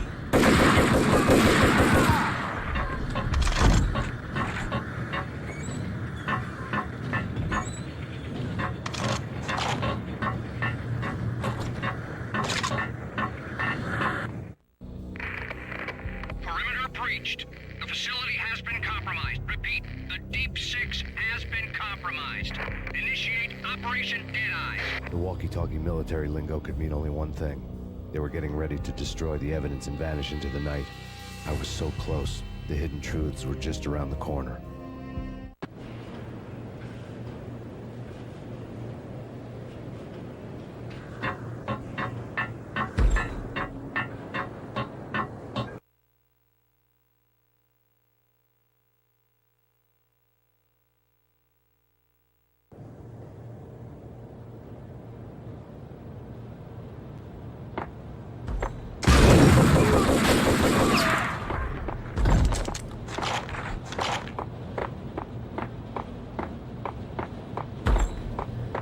Folder on the table told me the mercenaries were running a tight operation, paperwork and all.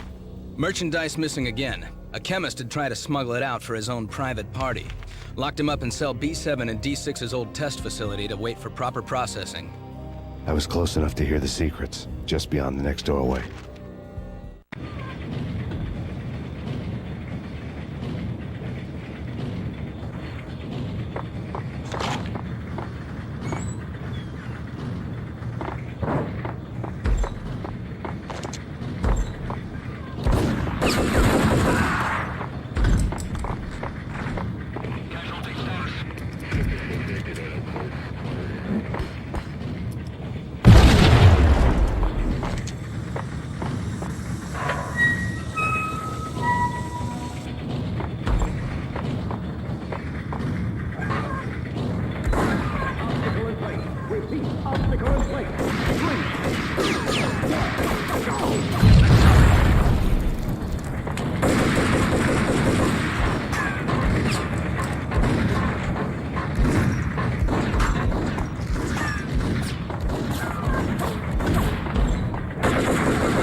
Processing diagrams fill the control room screens, all but one.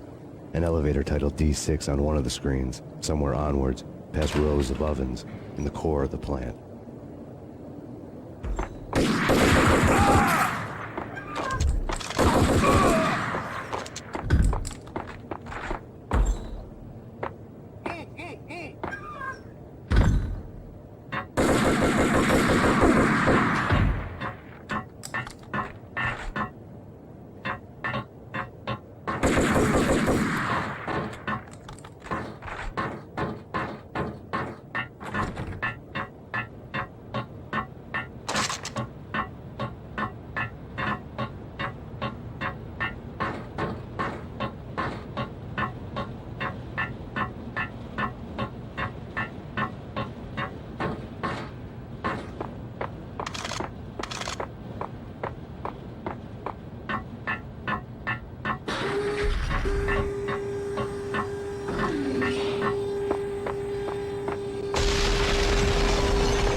Target controls destroyed.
Moving to the danger area.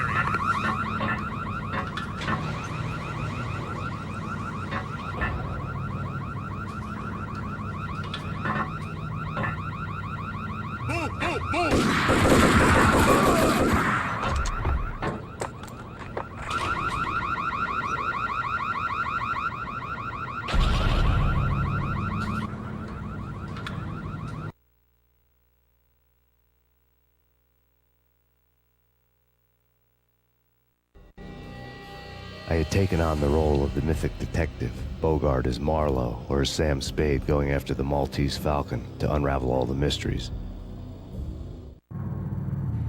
Following a path of clues to that final revelation, even if it would take me down to the cold, cavernous depths of a grave. You can't do this! My men are still inside! Do you have any idea why this is called Operation Deadeyes?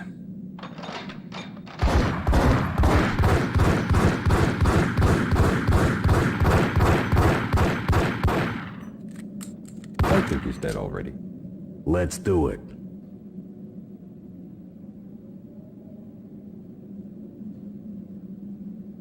Attention all personnel. The self-destruction sequence has been initiated.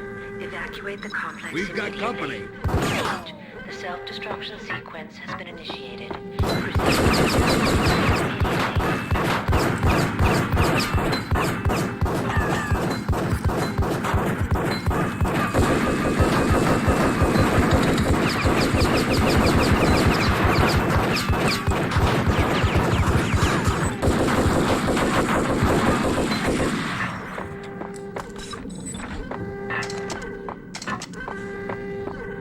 I had seen the logo on the floor before. There was an old army bunker under the steel mill. I knew the military plaque on the floor.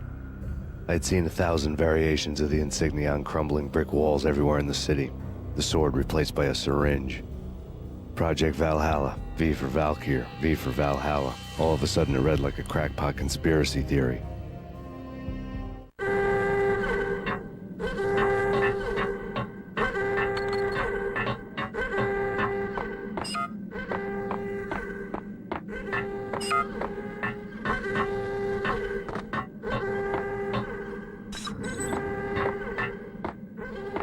Abort! The self-destruction sequence has been initiated! Attention all Get the hell out of here!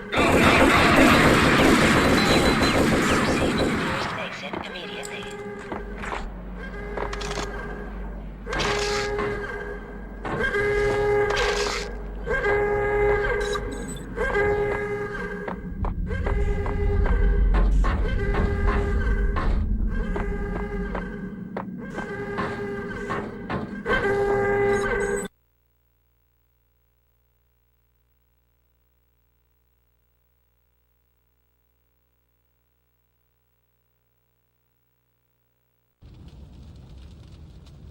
Attention all personnel. The self-destruction sequence has been initiated. Evacuate the complex immediately. The self-destruction sequence has been initiated. Proceed. Like everything else in the Valkyr case, the door code was a mystery to me.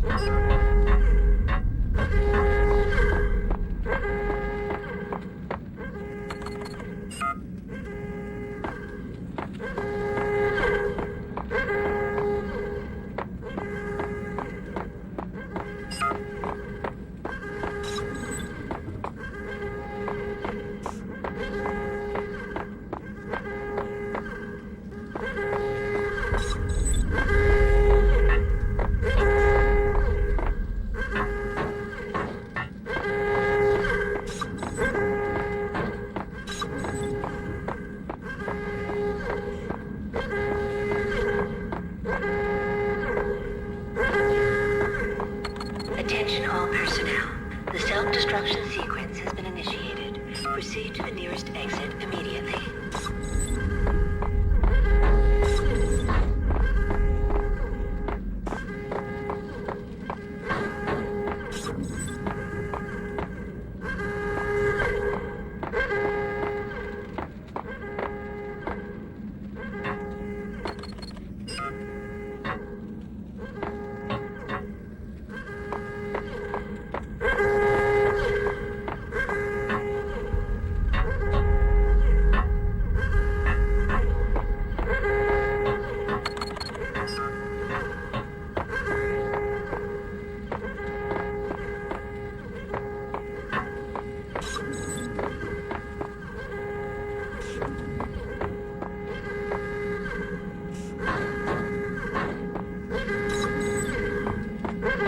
Attention all personnel. The self-destruction sequence has been initiated.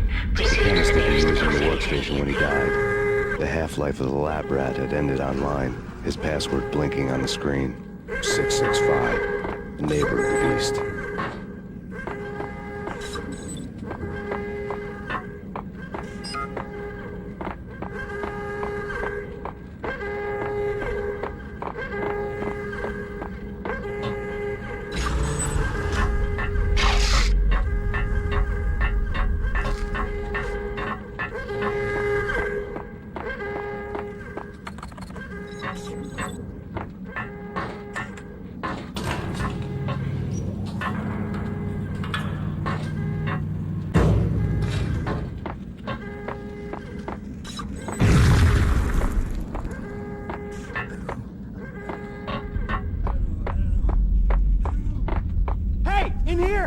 Get me out of here! I'm innocent! The self-destruction sequence has been initiated.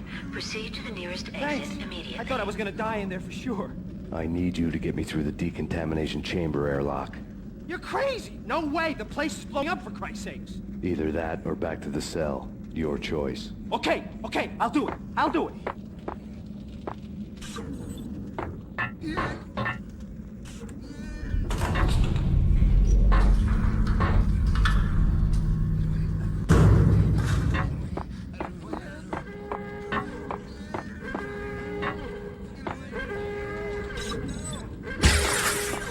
We're dead! We're dead!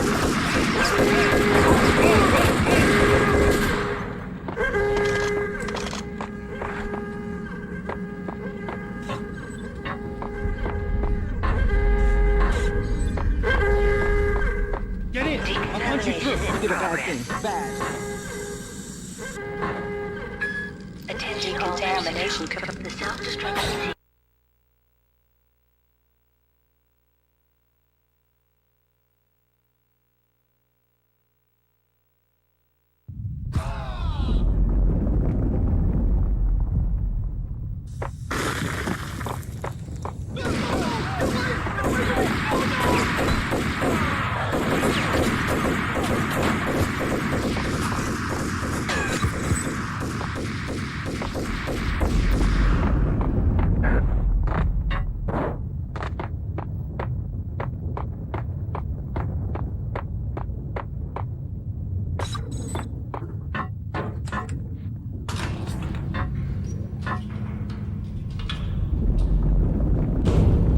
I was caught in the middle of the deadly web that was the Valkyr case.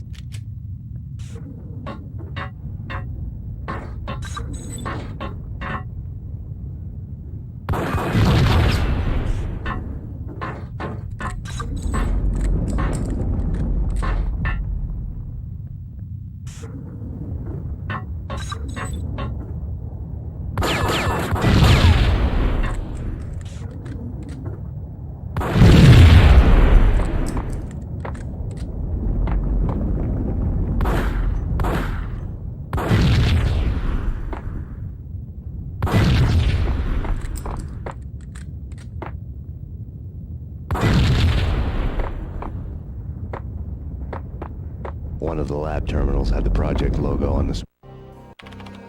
Top secret. Project Valhalla. U.S. Army. Yggdrasil Network. Valhalla. The otherworldly place in Norse mythology where the bravest heroes spent their afterlife feasting and fighting forever. Their wounds miraculously healed night after night. Valkyr. The maidens who chose the most courageous Viking warriors and carried them to Valhalla. 1991. The research objective is to create a chemical substance to enhance the stamina and morale of infantry troops. 1995. Results unsatisfactory. Project cancelled. Someone had decided to continue the sick experiment unauthorized.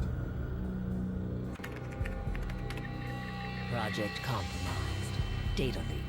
Fix the damage by any means necessary. Security clearance red. Authorized by the project lead. Field test. Double the dosage for all the remaining test subjects. Observe and record the subject's behavior in an urban setting. The drop-off point was my old address in New Jersey. The file dated 3 years ago. Just when you thought you had reached the deepest depths of horror, it suddenly got worse. How to turn off that small voice inside your head that started to whisper that you should be glad that now, if not before, your revenge was justifiable on any conceivable moral scale. That small voice proved, beyond any doubt, that I was damned. The dagger-heeled woman had come and gone a long time ago. There was nothing more for me here. The bunker's name was acting as a self-fulfilling prophecy.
Self-destruction imminent. 30, 29, 28, 27, 26, 25, 24, 23, 22, 21, 20, 19, 18, 17, 16, 15, 14, 13, 12, 11, 10, 9,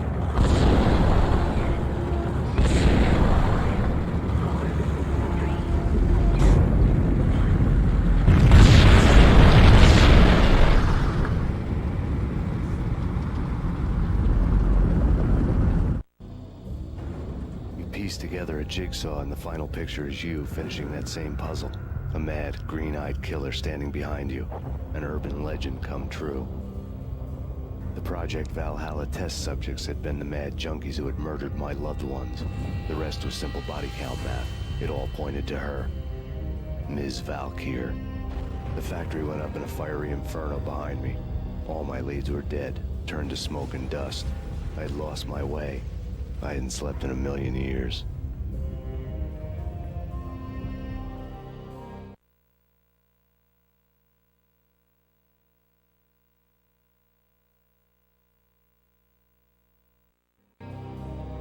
I felt thin as death. I've been living on an endless supply of week-old donuts. They were fuel for this crazy furnace inside my head. I couldn't remember when I had last seen the sun. I was on a permanent graveyard shift. When the darkness fell, New York City became something else, any old Sinatra song notwithstanding. Bad things happened in the night, on the streets of that other city, Noir York City. I was in an all-night diner, downing cup after cup of coffee that tasted like engine oil, when a new message from BB got me back on the killer track. What the hell happened at Roscoe Street?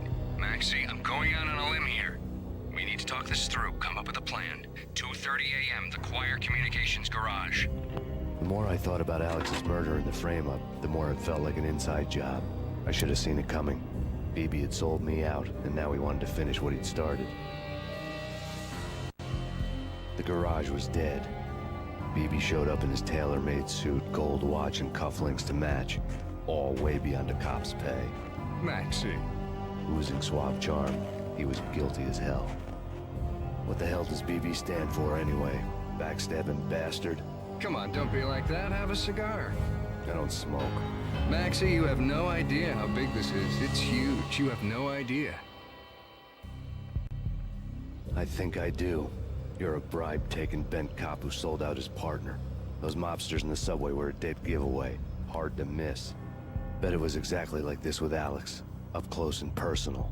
You can't win this one, Max. No, but I can make damn sure none of you do either. BB turned out to be another cardboard cutout bad guy.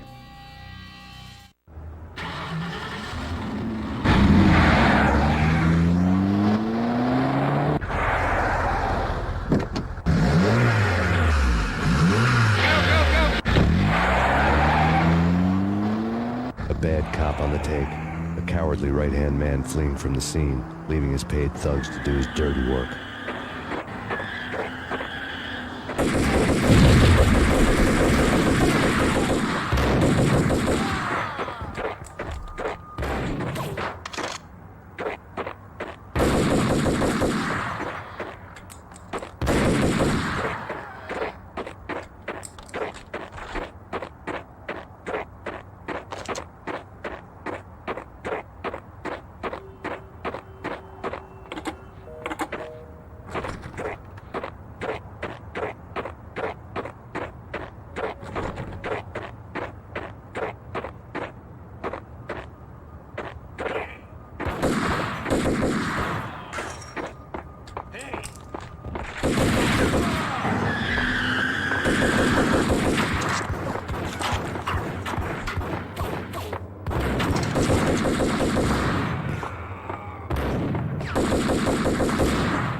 Come out wherever you are. You know, I really hate people who refuse to see the inevitable. Refuse to do the smart thing.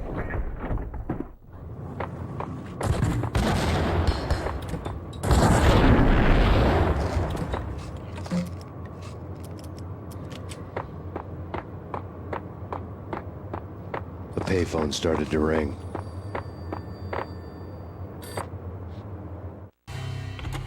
Yeah. Max Payne? Whatever does it for you. This is Alfred Woden. I can give you the name of your enemy. Come to the Asgard building presently. We are expecting you.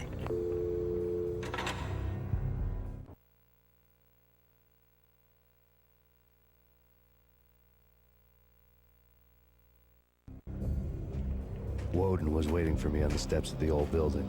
Mr. Payne, let's go inside. The others are anxious to begin. The others? Despite the general misconception, this building actually predates the City Hall by 2 years, thus being the oldest municipal building still in use here at the foot of the Brooklyn Bridge. No kidding. The old man played tour guide as he led me through a dark, domed hall. The answers I was after loomed large ahead. Mr. Payne, I would like to introduce you to my colleagues in what we call the Inner Circle. You've been watching too much X-Files. You have seen the files on Project Valhalla. We can fill the gaps, provide you with the information missing from those files. We were all involved in the early stages of the project during the Gulf War. What's the catch? We would very much like to blow this thing wide open, but our hands are tied. Her name is Nicole Horn. She was the key figure in Project Valhalla.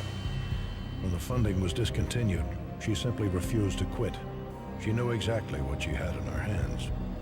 Nicole Horn is the president of Acer Corporation. She has more than half the city in her pocket. This must be kept under wraps. If you try to go public with this, we will deny any knowledge. We need you to take her out. Afterwards, we can protect you. Make all the charges go away. That was the cue for the killer suits to kick in the doors and swarm inside.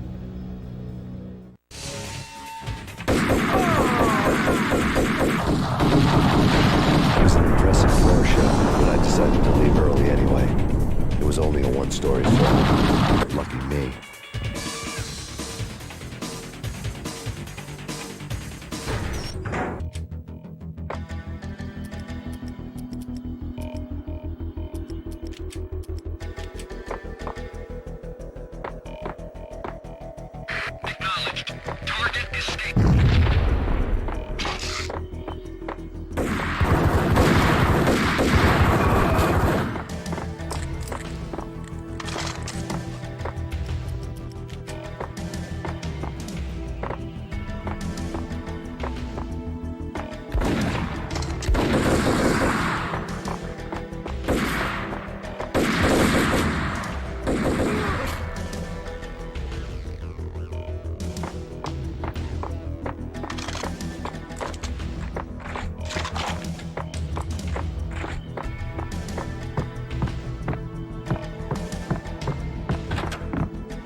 One of the monitors.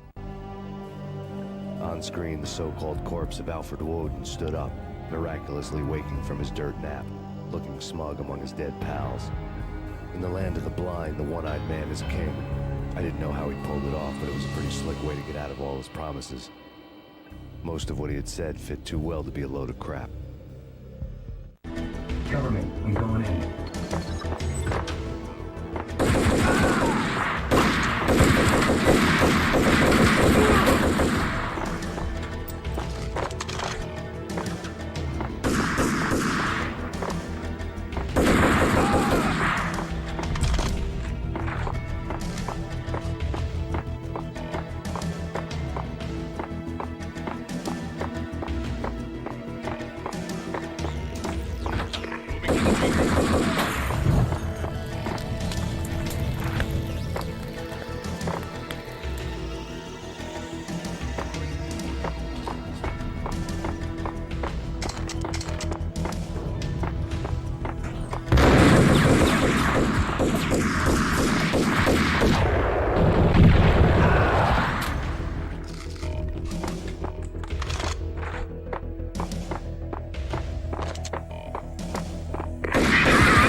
answer to those saying that he's actually providing a service long overdue to the city. This crusade nonsense has gone too far. He's out of control. It must stop. He will be stopped. That was Deputy Chief Jim Rivera from the New York City Police Department.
Videotape lay on the desk.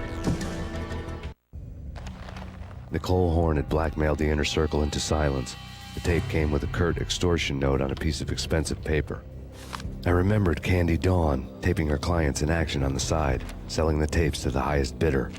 I was sure that kinky sex was nowhere near Alfred Woden's worst sin. But I had a feeling that when this was over, any collateral would come in handy.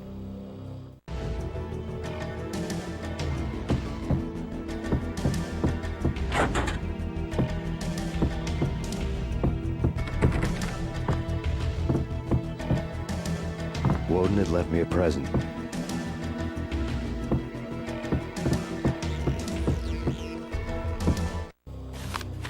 Woden had taken care of my mission preps with military precision. The critical areas in the Acer Corporation headquarters blueprints were circled in red. The president's office was at the top of the building, right below her penthouse suite. The elevators were controlled by a security computer, part of the mainframe located underground below the building. The high-rise was sealed as tight as a sci-fi fortress.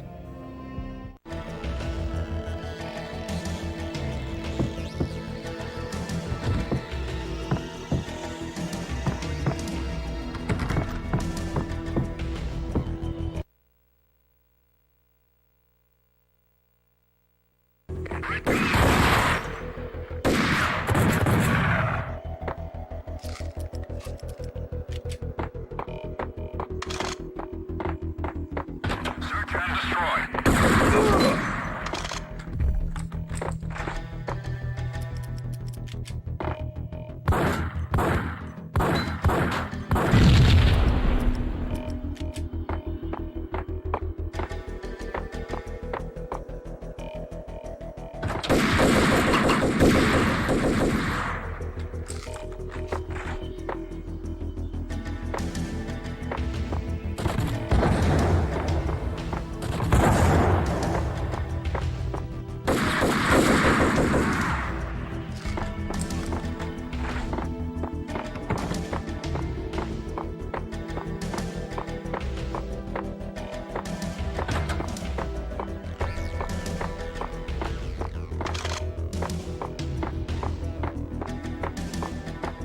Best movie ending ever? Oh, gotta be.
I had dreamed of revenge. Those dreams were always nightmares, of coming close and then failing.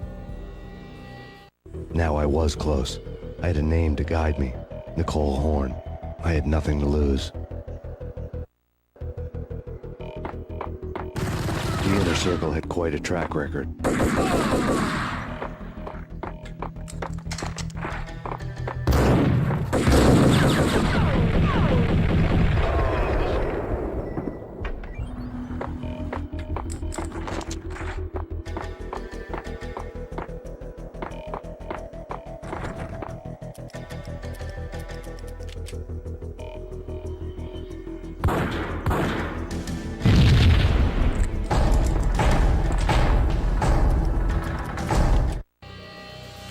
Project Valhalla had not been the only thing the Inner Circle had been involved in.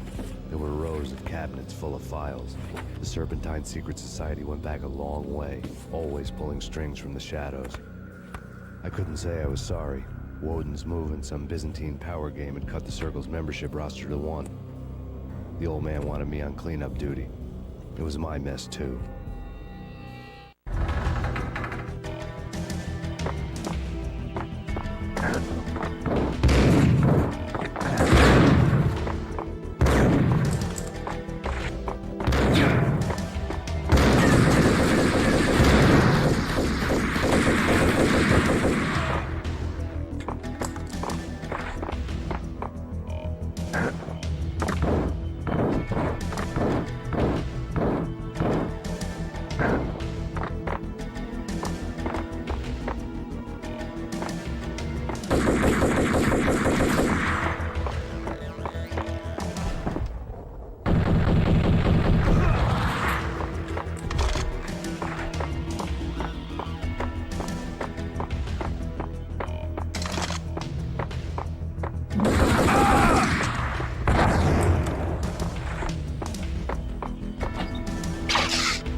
CIA, FBI, you've seen one, you've seen them all. Sure, good for a practice run. But this, working for her, oh, this is the real thing. The money's astronomical. And best of all, you get to kill any scumbag who gets in your way. License to kill, like James Bond.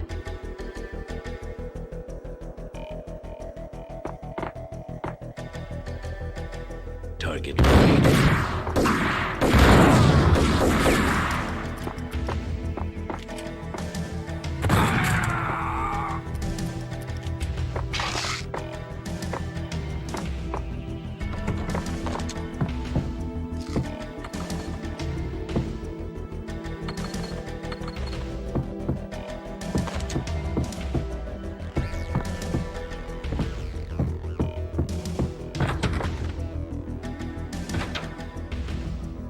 Take him down. Shoot to kill. Let's finish this.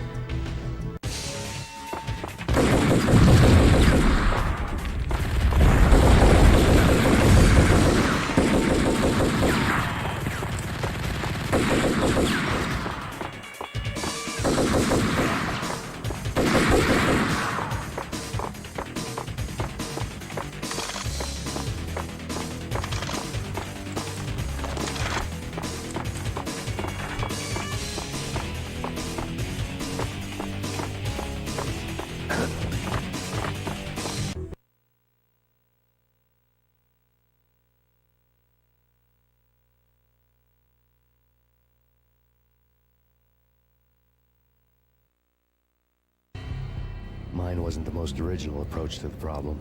It wasn't as if it hadn't all been done before. An eye for an eye, the first principle of revenge. Old as dirt, still going strong. The cardinal rule in going after someone with an intention to kill was not to make it personal, which it almost always ended up being anyway. It did with me. I took my time, cruising around the city in the snow.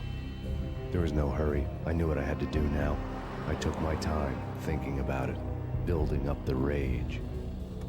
When I was ready, I parked the stolen wheels at the front entrance of the Acer Corporation headquarters. Got out, got in, got cracking. I had a bullet with Nicole Horn's name on it. I had 10,000 bullets with the Hag's name on them. She had ultra-high-tech security systems, enough mercenaries and weaponry to start World War III. There was no fear. New York disappeared behind a veil of snow. I had crossed the threshold. This was her domain, sleek and sexy and soulless, all glass and steel. A place of color-coded security keycards, metal detectors, and surveillance systems.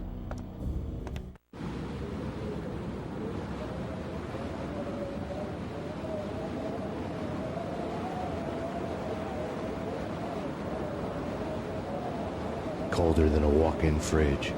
Cold as a gun.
Relax. We gotta stop meeting like this. It will be a cold day in hell before I let a narc cop stop me. Miss Sachs, do your job. Relax, Max. You're a nice guy. I don't kill nice guys. You're not bad yourself. It was different when Horn wanted Punchinello dead. To cut her ties to the Mafia. He deserved to die. The same goes with her. She's the bad guy here. Her sister was whispering to her in my favor. I knew the appetites of ghosts intimately. They hungered for revenge.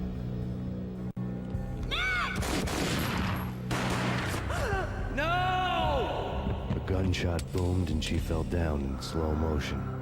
She was a nice girl. Not really a stone-cold killer. And now she was stone-cold dead. Like religious fanatics or loyal samurai, Horn's private army was coming at me. Max Payne located.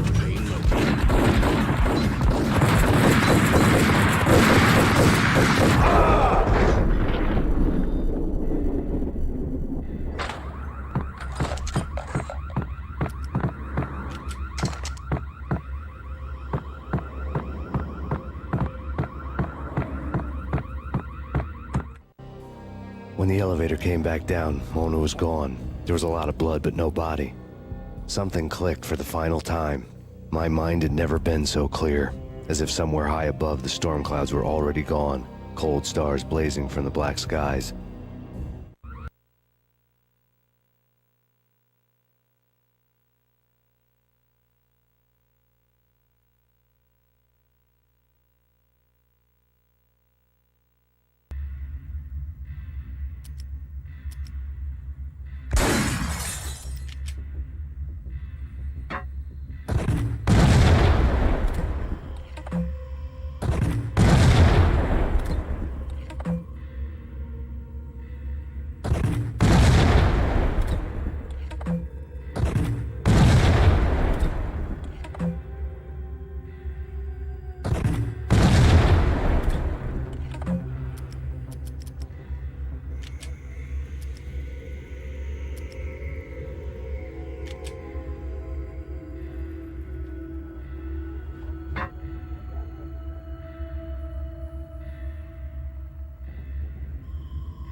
You know what I'm talking about. In all the cool action movies, and I'm talking about the coolest of the cool, it always seems like time slows down in the middle of the action.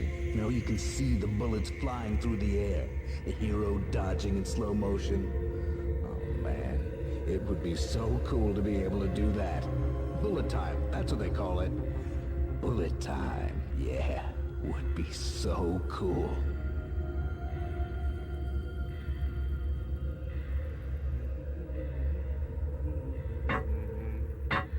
Yo!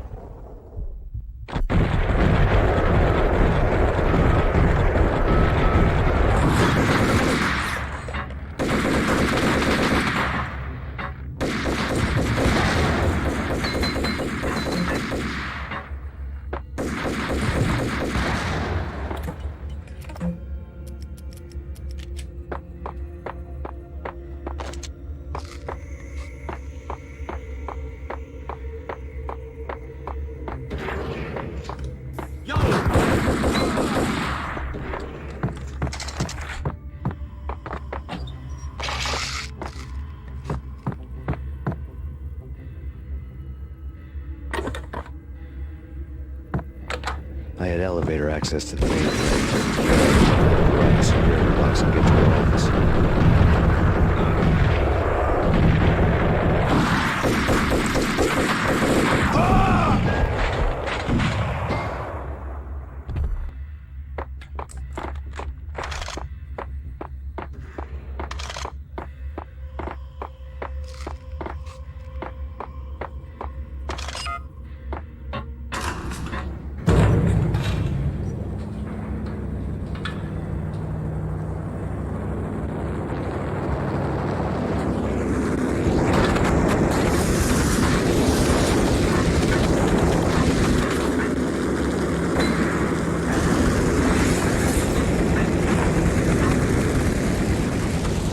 The unmarked chopper was Horn's pet guardian, inhuman and flawless. It was stalking me. I hate I'm not a cold-blooded killer. I'm a nice guy. I love my wife, I have 2 boys I'm very proud of. We just have to make the ends meet. And if that means I have to shoot someone now and then, hey, it's just my job from 9 to 5. Well, not quite from 9 to 5, but I hear you.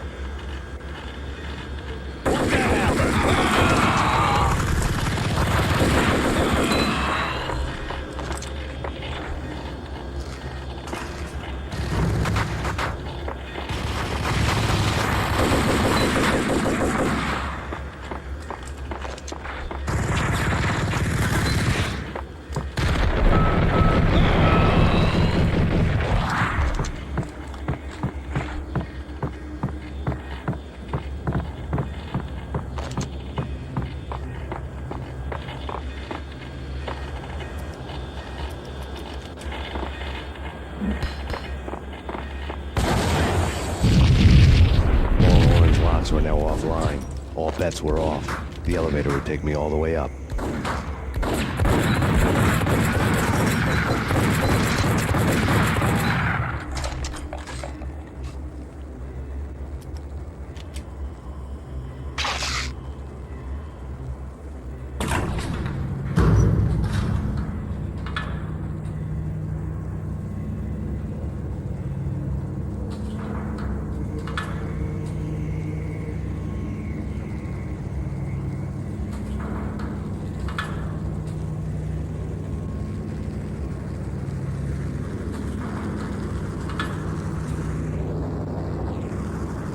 Seen from this height, the night seemed to stretch on to eternity. A hint of desperation had crept into the snowstorm, as if it was trying to get it all out before the end.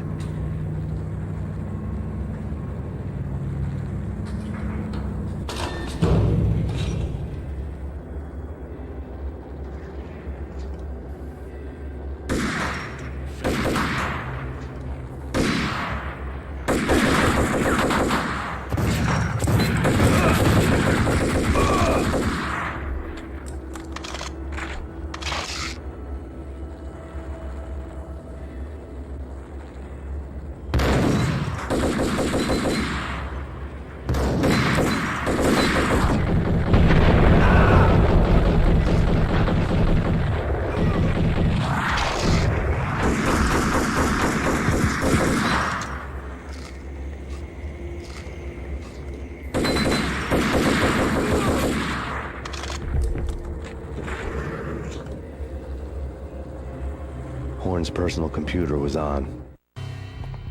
Next to the printer was a neat stack of expensive paper. Hacking through Horn's computer would have unearthed files of criminal plans, strategies for world domination, spy helicopter reports, illegal wiretap recordings, internet porno, all of the above. Take your pick. I really didn't care anymore. I had seen too much of it already.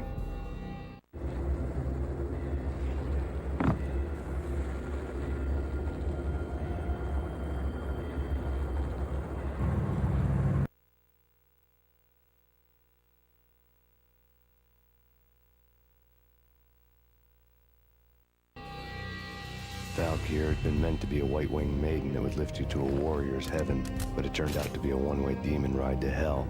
The devil was in the drug. I knew. I had met him.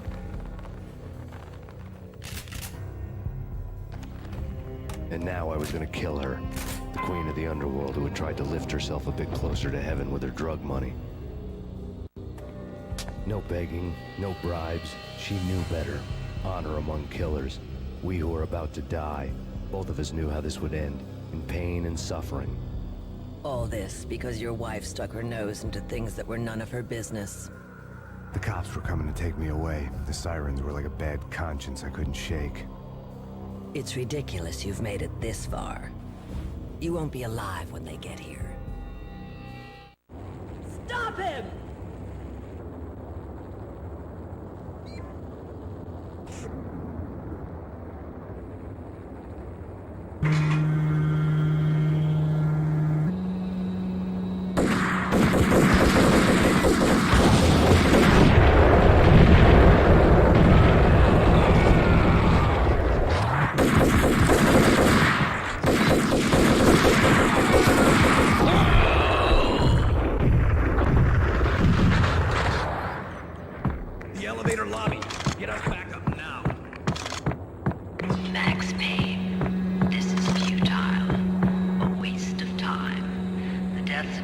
and daughter were necessary, inevitable. It is done. You cannot bring them back. Nothing you do will make it any better.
Already lost.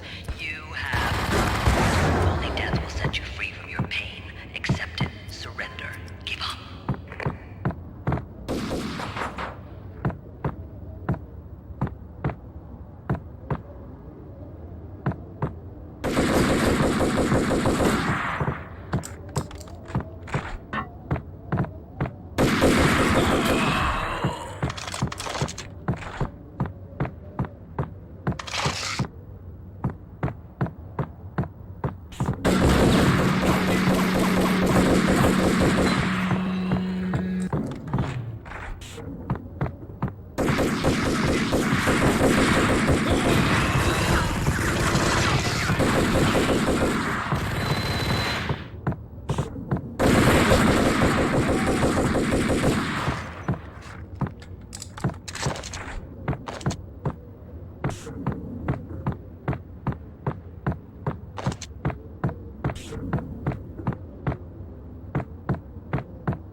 dead. The final gunshot was an exclamation mark to everything that had led to this point. I released my finger from the trigger. And then it was all over. The storm seemed to lose its frenzy. The ragged clouds gave way to the stars above. Max Payne, this is Deputy Chief Jim Bravura from the NYPD. We've got the building surrounded. Throw down your weapons and lie down with your hands behind your head. A bit closer to heaven.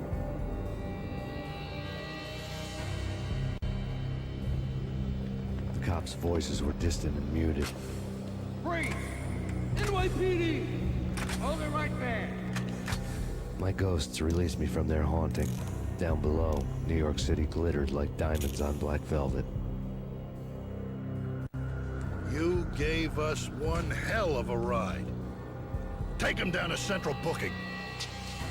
You heard the man. Woden was there in the crowd, standing by the sidelines. It wouldn't be over till the man with the patch would say so. He'd say the right words. I knew he would. He'd better. Woden grinned smugly. It was the grin of a winner. That made two of us.